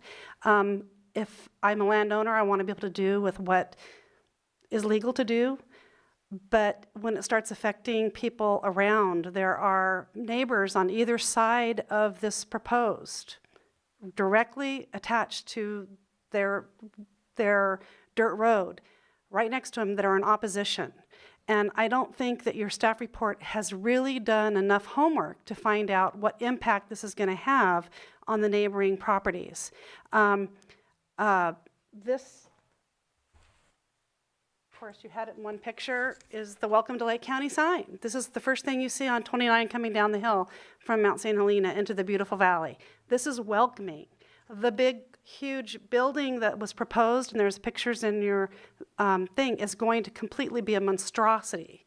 If you're only talking about 100 feet and they want to go fight, you can see, it's a flat area, you can see for 1,000 miles. It's going to be huge, and it's going to be ugly. It's going to be odor nuisance. It's going to be, I have a study from Caltrans that says there's 8,800 cars a day that passes by the scenic corridor, and this is not going to be a beautiful, welcoming to Lake County. It's going to be a monstrosity. Depending on the price of what cannabis sells for, the amount of profit margin may flux, and a lot of it has to do with landscaping and how well you take care of the property. I mean, a lot of times you consider a hoop tent to be a greenhouse. Sometimes a greenhouse is not a hoop tent.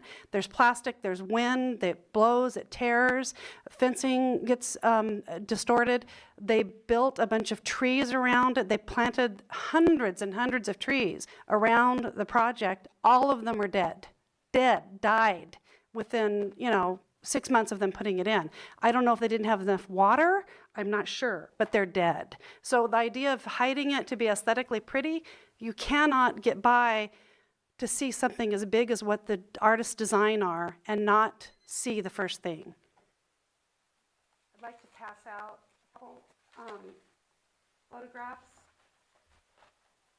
And these are of containers. In fact, if you can give one to every one of them. It says there's only 12 Conex containers. There's 23 of them. There's a letter to Maria from the neighbor next door that talks about calling in Fish and Game because they saw them pulling directly from the creek with pumps and they were told not to. I firsthand saw these growers bring in extremely heavy equipment for weeks on end, moving tons of dirt and redirecting a natural waterway that goes to St. Helena Creek so that it would be on the side of the property instead of right down the middle. They were red tagged. I called code enforcement. I told them about it. They showed up a couple days later with about 5 cars. They put a red tag on them and told them to stop doing that. In the middle of the night for the next 3 nights, I saw them. I have video of them. Sorry to interrupt, but the 3 minutes is up. If you would like to conclude your comment. Say it again? Your 3 minutes are up, but I can let you conclude a comment if you wish. Okay. My name is Brenda Ornelas, and I live across Highway 29, just straight across from this project, and I'm willing to give my neighbor, Beth, my 3 minutes. Okay, thank you. You have 3 minutes. The adjacent property that they're farming together, and you'll see that there's another about 25 to 30 Conex containers. And here's the aerial view, and you can see how close those containers are to the St. Helena Creek. So my concern is they are not showing honest feedback on following laws and regulations. Little concern for their neighbors. The neighbors are intimidated. There is a letter that was sent to Maria this morning from the McDowells that live adjacent to it, and she also reiterates the idea of that they are in a flood zone, and where those containers are, they're very close to being to the edge. But the biggest thing is water. Water, water, water. I have studies, I have packets of papers here that talk about the potential for devaluing of our properties because of odor. Sonoma County has an article that was recently put in that talked about anything within a quarter mile to a half a mile from a large grow, there's about a 15% decrease in property values. Also on top of that, there is an article that was just recently done in June from the Los Angeles Times about how dirty is our weed, and they talk about the pesticides and the toxic materials that are in the final product, that even though there's laws saying you're not supposed to use this, as you mentioned before, Supervisor Hess, I'm concerned that they are not going to follow. And unfortunately, Lake County doesn't have enough inspectors to be able to police them. And once it's been approved, those waterways, that sensitive waterways, people are drinking this water. I mean, all along, all the way before it even gets to Lake Berryessa. So let alone Solano County's interest, I mean Lake County in general. I can sit out in my front yard and I can see golden eagles fly right there. And I just would like you to try and put yourself in our shoes. If you live next to it, would you like to have this in your backyard? I would hope that you would reconsider or postpone the decision until all of the information. Most of the neighbors in the area did not even know this was taking place. The 2 advisory committees that are involved in this, or should be involved and want to be, when they just found out when I called them day before yesterday, was called CAP and also Math Group. And these are all local people groups of citizens that want to be able to chime in on whether or not this goes through. So if you would please consider waiting till we get proper evaluation or even second opinions on hydrology, on biological studies. We felt like they were not thorough enough to really take into account how much it would be affecting Lake County. And Lake County is a beautiful place. And to see it potentially be damaged, I wish you'd just really, really take that to heart and postpone until there's more information on this. Thank you for your time. Thank you for your comment.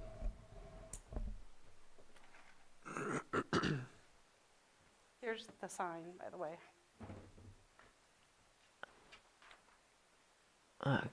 Commissioner Chavez, if I could, just while we're getting ready for the next public speaker, my normal process is when I do receive public input, I forward it to our Planning Commission clerk. So I don't see an email from this morning, but that is my standard practice. Thank I usually will also reply to whoever sent the email thanking them and letting them know that we've added it to the public record. Oh, and one last thing. CAP, as was referred to by the last speaker, is not an advisory board. It is it's a group of members of the public who've come together sort of as like a grassroots coalition to give public input. Good afternoon. My name is Nanette DeDonato, and I am speaking on behalf of the residents and neighbors of St. Helena Creek, in which I live, south of town in Middletown, specifically south of Twin Pine Casino and the trailer park. I'm on the math board in Middletown, and we were not given notice of this hearing. I will bring it up in tonight's meeting, and hopefully further discussions will happen from there. One thing I want to point out, and this is from the State Water Board, because I had a litigation going on, and we, all along the creek, are on what's called seep wells, and that means that the creek flows into our wells. So when there's no water in the creek, there's no water in our wells, and we have to import water. St. Helena Creek is our only source of water, and there are about 20 families that live north of the proposed cannabis grow. They have run out of water for basic needs many times in the last few years. I am concerned that the grow will take even more water from these families. The chemicals used in cultivation of cannabis, forgive me if I say it wrong, organophosphates, pyrethroids, and carbamates, to name a few, will likely run off into the creek, which then feeds into Lake Berryessa, another important water source. In the last 2 winters, the steelhead, wet winters that we've had, the steelhead and river otters have returned after 10 years, and we want them to stay and not be contaminated with runoff of the chemicals. Thank you for hearing my concerns. Thank you for your comment. Do we have any hands in the Zoom room? No hands in the Zoom room, and I believe everyone spoke in chambers that wish to speak. Oh, we have the applicant on Zoom. You will get them unmuted.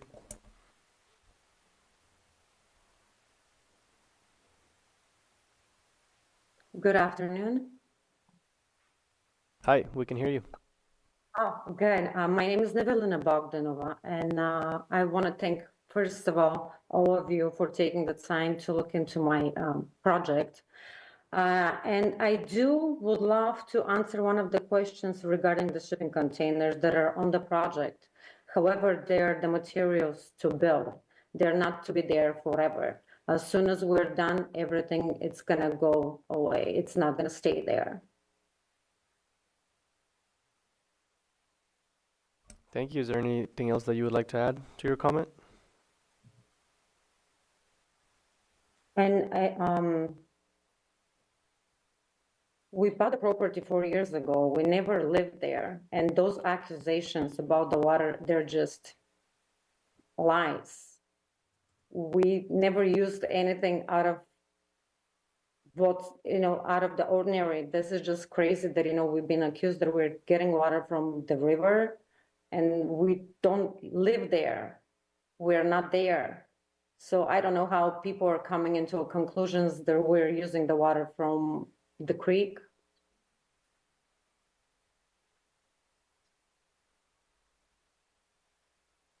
You still have about a minute left in your comment if you wish to state any more comments.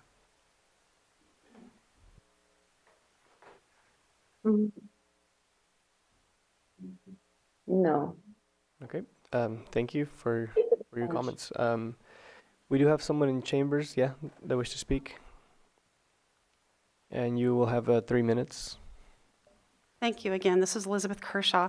I was hoping that maybe the committee could do some investigating to verify what the landowner directly on either side of this have claimed, that they have talked to Fish and Game, and Fish and Game came out and cited them for having a pump in the creek. That is in an email that Diane and Larry McDowell sent to you, Maria. They also sent one previously in opposition to this. This is the neighbor that's touching their property. And it was not in the package when we went in and opened up all the comments from the public. Their opposition was not in that list, and neither was the letter from Brenda Carter in opposition, who lives directly across the street. It was not in your packet. Doesn't mean you may have it. It just wasn't in the stuff that the public could see. They did have some comments from people that lived in Kelseyville that have nothing to do with our area, don't know the neighborhood, and they were commenting on this. So I have a feeling that your compliance to regulatory, because I personally saw heavy equipment moving dirt, and there should be something in if you guys did some investigating with the code enforcement of the phone call that I made, and you guys came out and put a red tag. So obviously there is some things going on that don't measure up to this glowing report that was presented this morning. We are very mistrusting with what was going on, and so we just would like to make sure that you guys have all the information in front of you to verify that the minute it's approved, what's going to keep them from not adhering to the laws and regulations. If there's anything written in your application that says there will be no Conex containers there, that would be helpful, maybe. I think the idea of its proximity and its sensitive area to the waterways and natural seasonal waterways is really, really important for us to really further investigate. Thank you. Thank you for your comment. Could we also verify if there are any violations on the property? Because that would... There are 2 records of code enforcement complaints being filed on this subject property, and those complaints have been closed. Okay, so they've been addressed and corrected? Yes, according to our permitting system. Okay. Sir, did you have a comment? Yes, I have one alibi. So we'll do state your first and last name again. Charles Morse. Thank you. I have one alibi, and that is the fact that since the fires in Hillsburg, that whole creek has been just impacted by huge amounts of wildlife. On one camera alone, we found 13 different bears coming through that creek. It's so vital to the survival. We've literally had bears come all the way into Middletown, and so until these guys get what they need to go back where they came from, taking any more from this whole area, and there's no water. You've got to go down 1,200 feet. The studies going back to 1978 say that you got to go down 1,300 feet to find water, and then it's not even good water. It's very full of arsenic and all kinds of other stuff.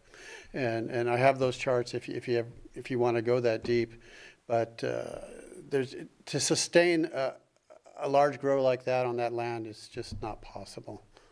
Okay, that's all I got. Yeah, thank you for your comment. We do have, I believe, the applicants raising their hand on Zoom. Yeah, we can let her speak. I would like to talk about the red flag violations that you guys are mentioning. Our red flags actually are not a violation for anything we put up. The property record do not date back far enough to include building permits for the 2 barn structures that have been on the property since it was a walnut farm by the previous owners. We actually had planners help us try to backdate it for possible records, but there were no records on it. Since those structures were never proposed to the part of the project, we demoed them. But again, that only happened this year because of the prior years of planners said that it could be in condition of approval. Okay, thank you for your comment. I have another comment, Nanette Daytonato. If you don't Can we live do a on this first and last- property. First and last name again? Oh, I'm sorry, Nanette Daytonato. Thank you. I signed in. If you don't live on this property, then you have no idea what's going on, how all of the neighbors have worked together since the 80s or beyond to keep our rural lifestyle alive. And if you don't even live there, you have no idea. You have no contact with any of us. You're not friendly with us, and you're just coming in and trying to push us out of the way. Thank you. Thank you. Let me go back and go over this. The head of math, his name was Fletcher Thornton. First and last name again, sorry. Charles Morse. Thank you. The head of math at the time, when she came to the meeting, was a guy named Fletcher Thornton. And he said she physically assaulted him while she was there. So if she's not committed to the community and she feels that she can come in and push around the locals, it's only going to create an even worse situation in the future. And I know that her neighbors around her are intimidated and afraid of the people who work for her. And I know enough fish and game people to know that they're afraid to go on certain properties when this kind of character comes around.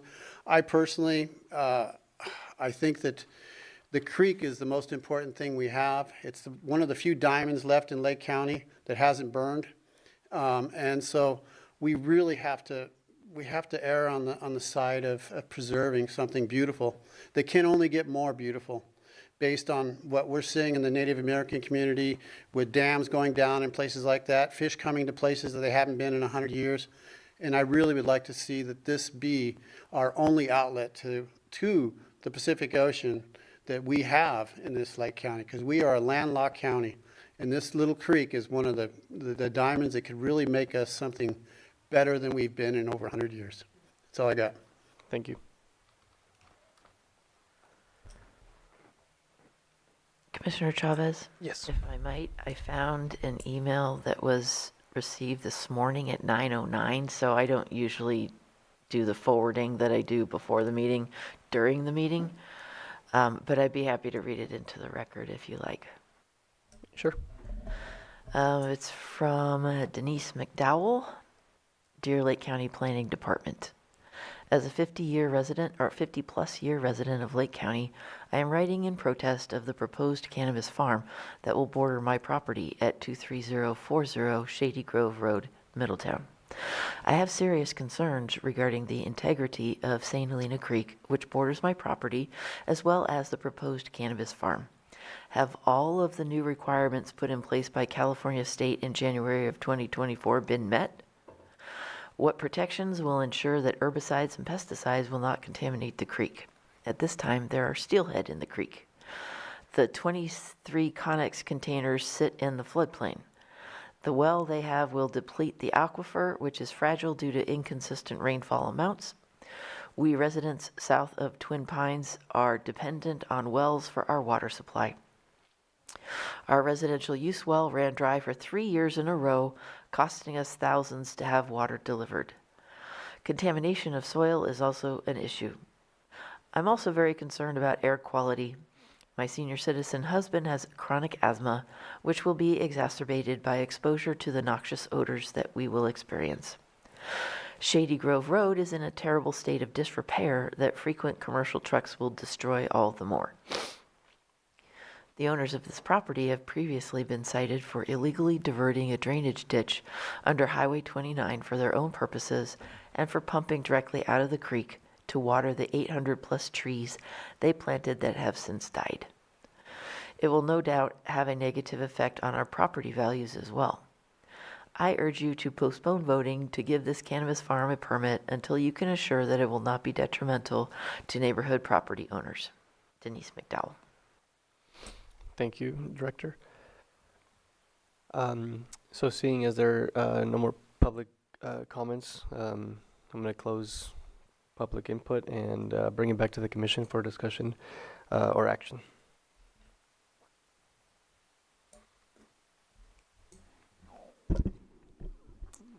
This is one of many, many applications now that I've looked at and reviewed, and I don't find it fully flawed, but I do have two concerns. One is the rosy renderings of what the plant might look like and the trees to obscure other things. These renderings are all drawn with mature trees. As planted, those trees will be 4 feet tall, and who knows how many years it will take for those trees to reach maturity and truly shield the facility from Highway 29.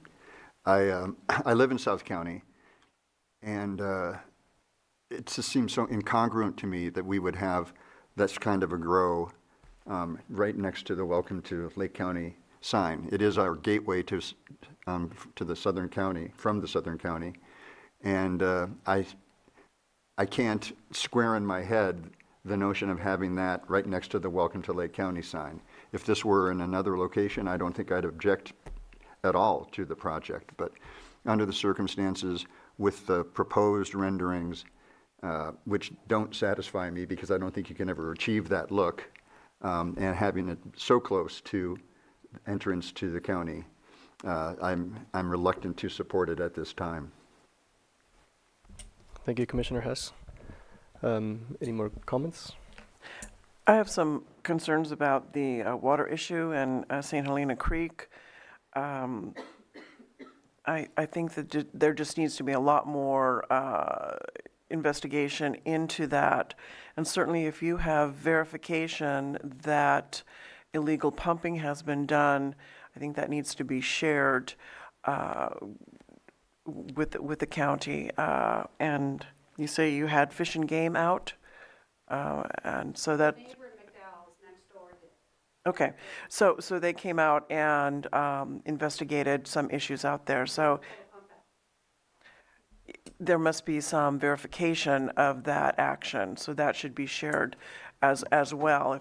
I mean, we didn't have it in our packet, but that's information that we need, that the current owner has been not following the rules for sure. So I think there needs to be a lot more investigation before I can consider supporting this. Thank you for your comment. I think too, I'm leaning more towards continuance that was brought up by some comments in the community, from the community. But as I'm sitting here and thinking over the project packet, the application, the comments, I'm not sure if a continuation will mitigate any other concerns that we're talking about or have been expressed. I always try to look for a solution, and I can't find one or see one at this moment, not to say that that can't happen.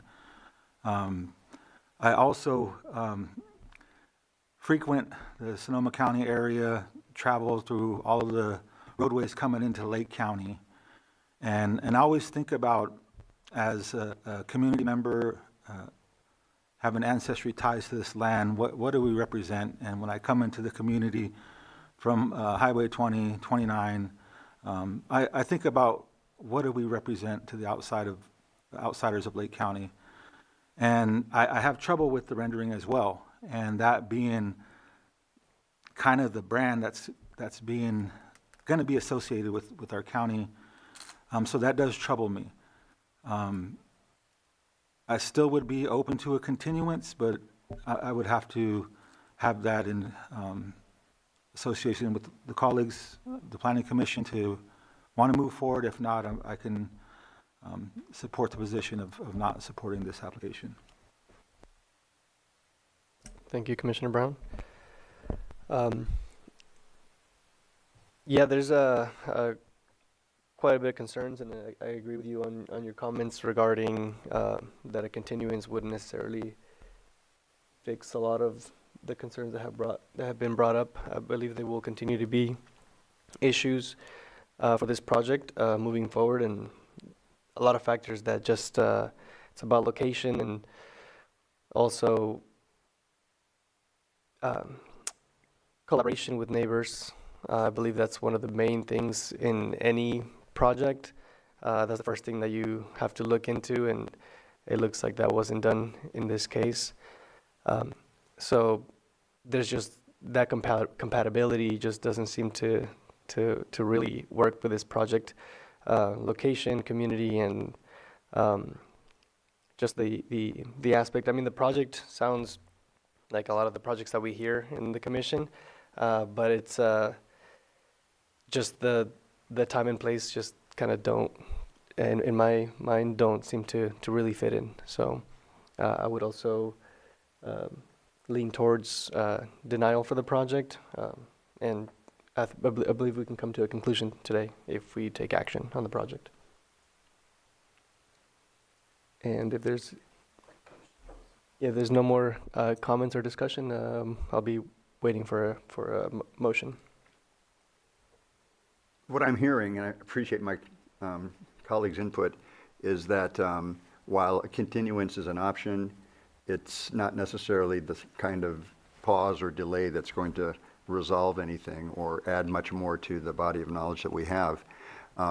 So if I'm reading things correctly, and a continuance is the less effective option, I'm prepared to entertain two motions right now.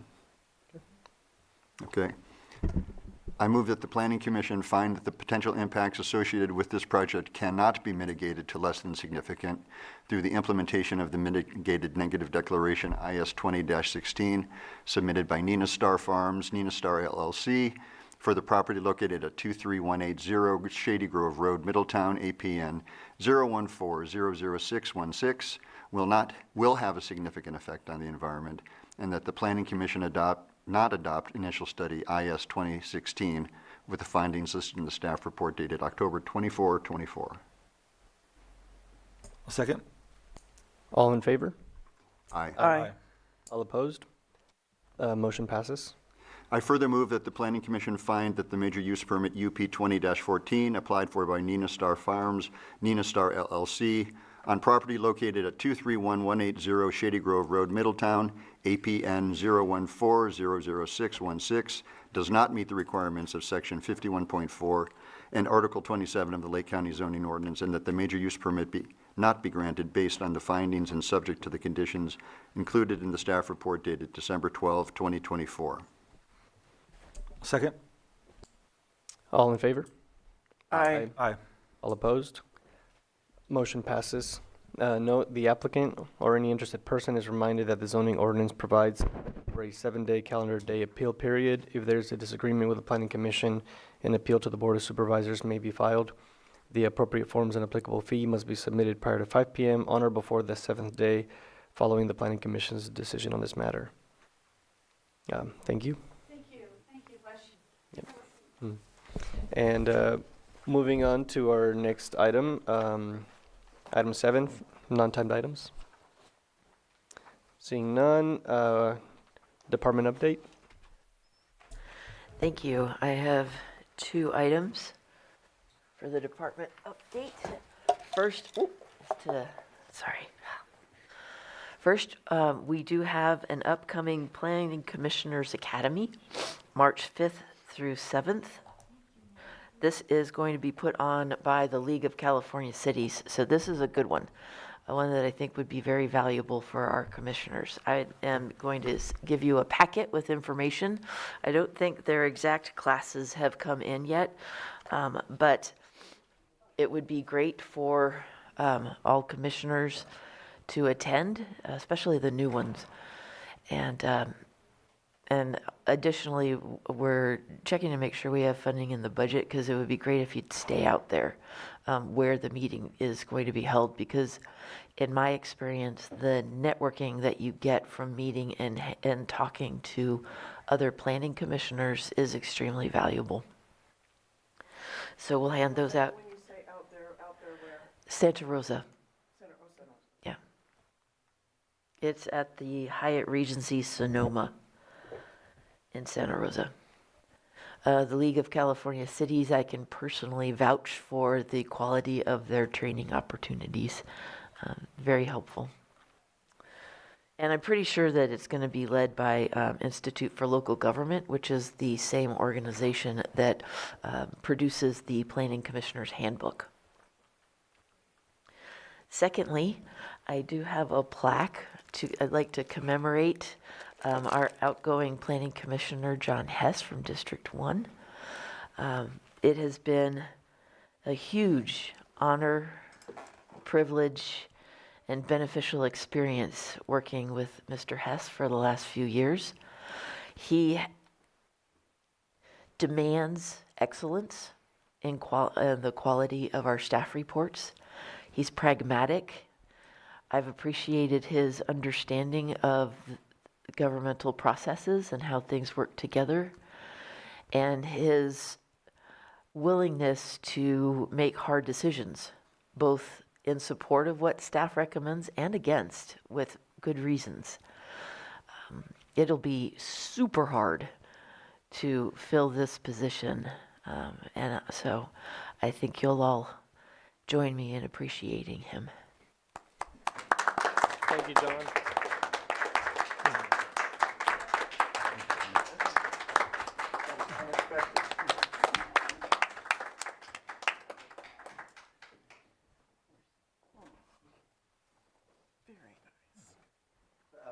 Not the best time for making comments. Believe it or not, I've loved every minute of the kinds of stuff. Thank you to my colleagues. Thank you, John. You will be missed. And then, additionally, can I add something before? please, that would be great.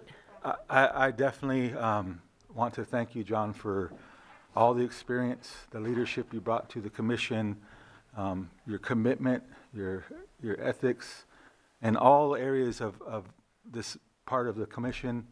I respect you. I look to you as a leader, regardless if you're an elected official or not. You're a leader of this community, and I wanted to acknowledge you as well. I'm thankful that Maria took the time to do this. We always have an opportunity to grow, and sometimes that growing is something that we all have to be comfortable with.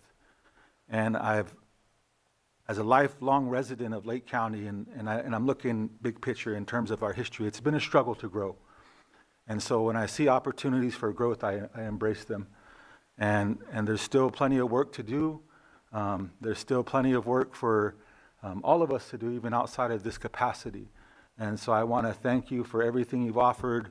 I've always found your input critical on both sides, for and against, always looking for solutions.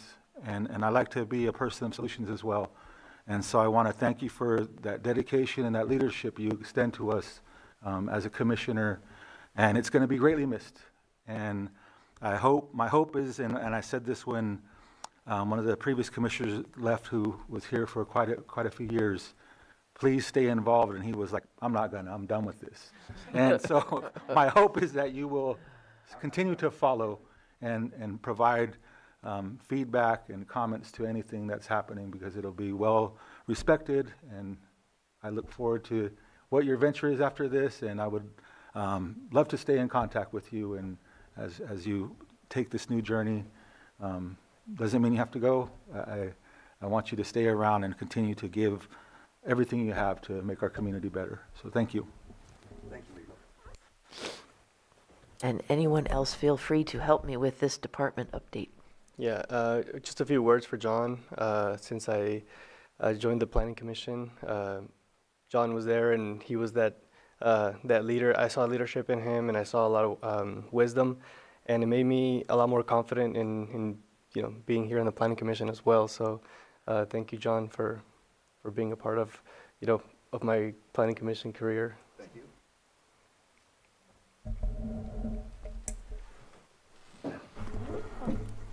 Hey, Commissioner Hess.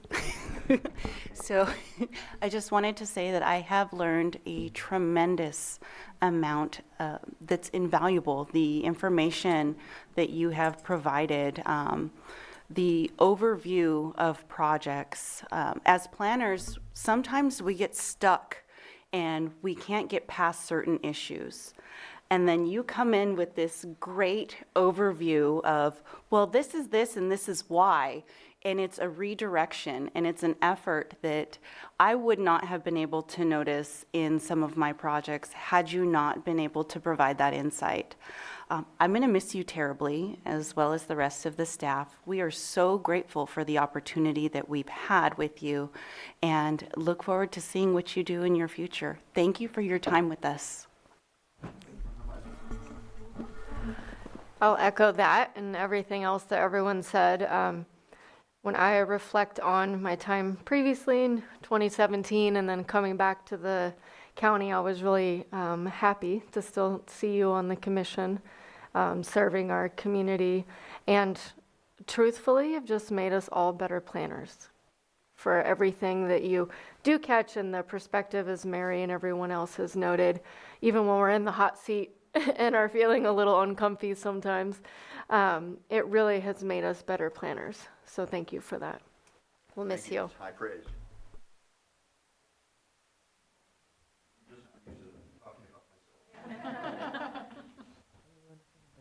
Anyone from the public, the gallery?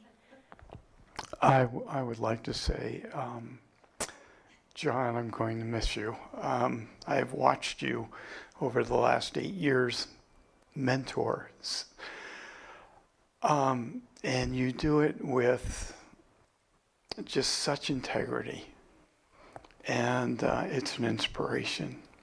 And thank you.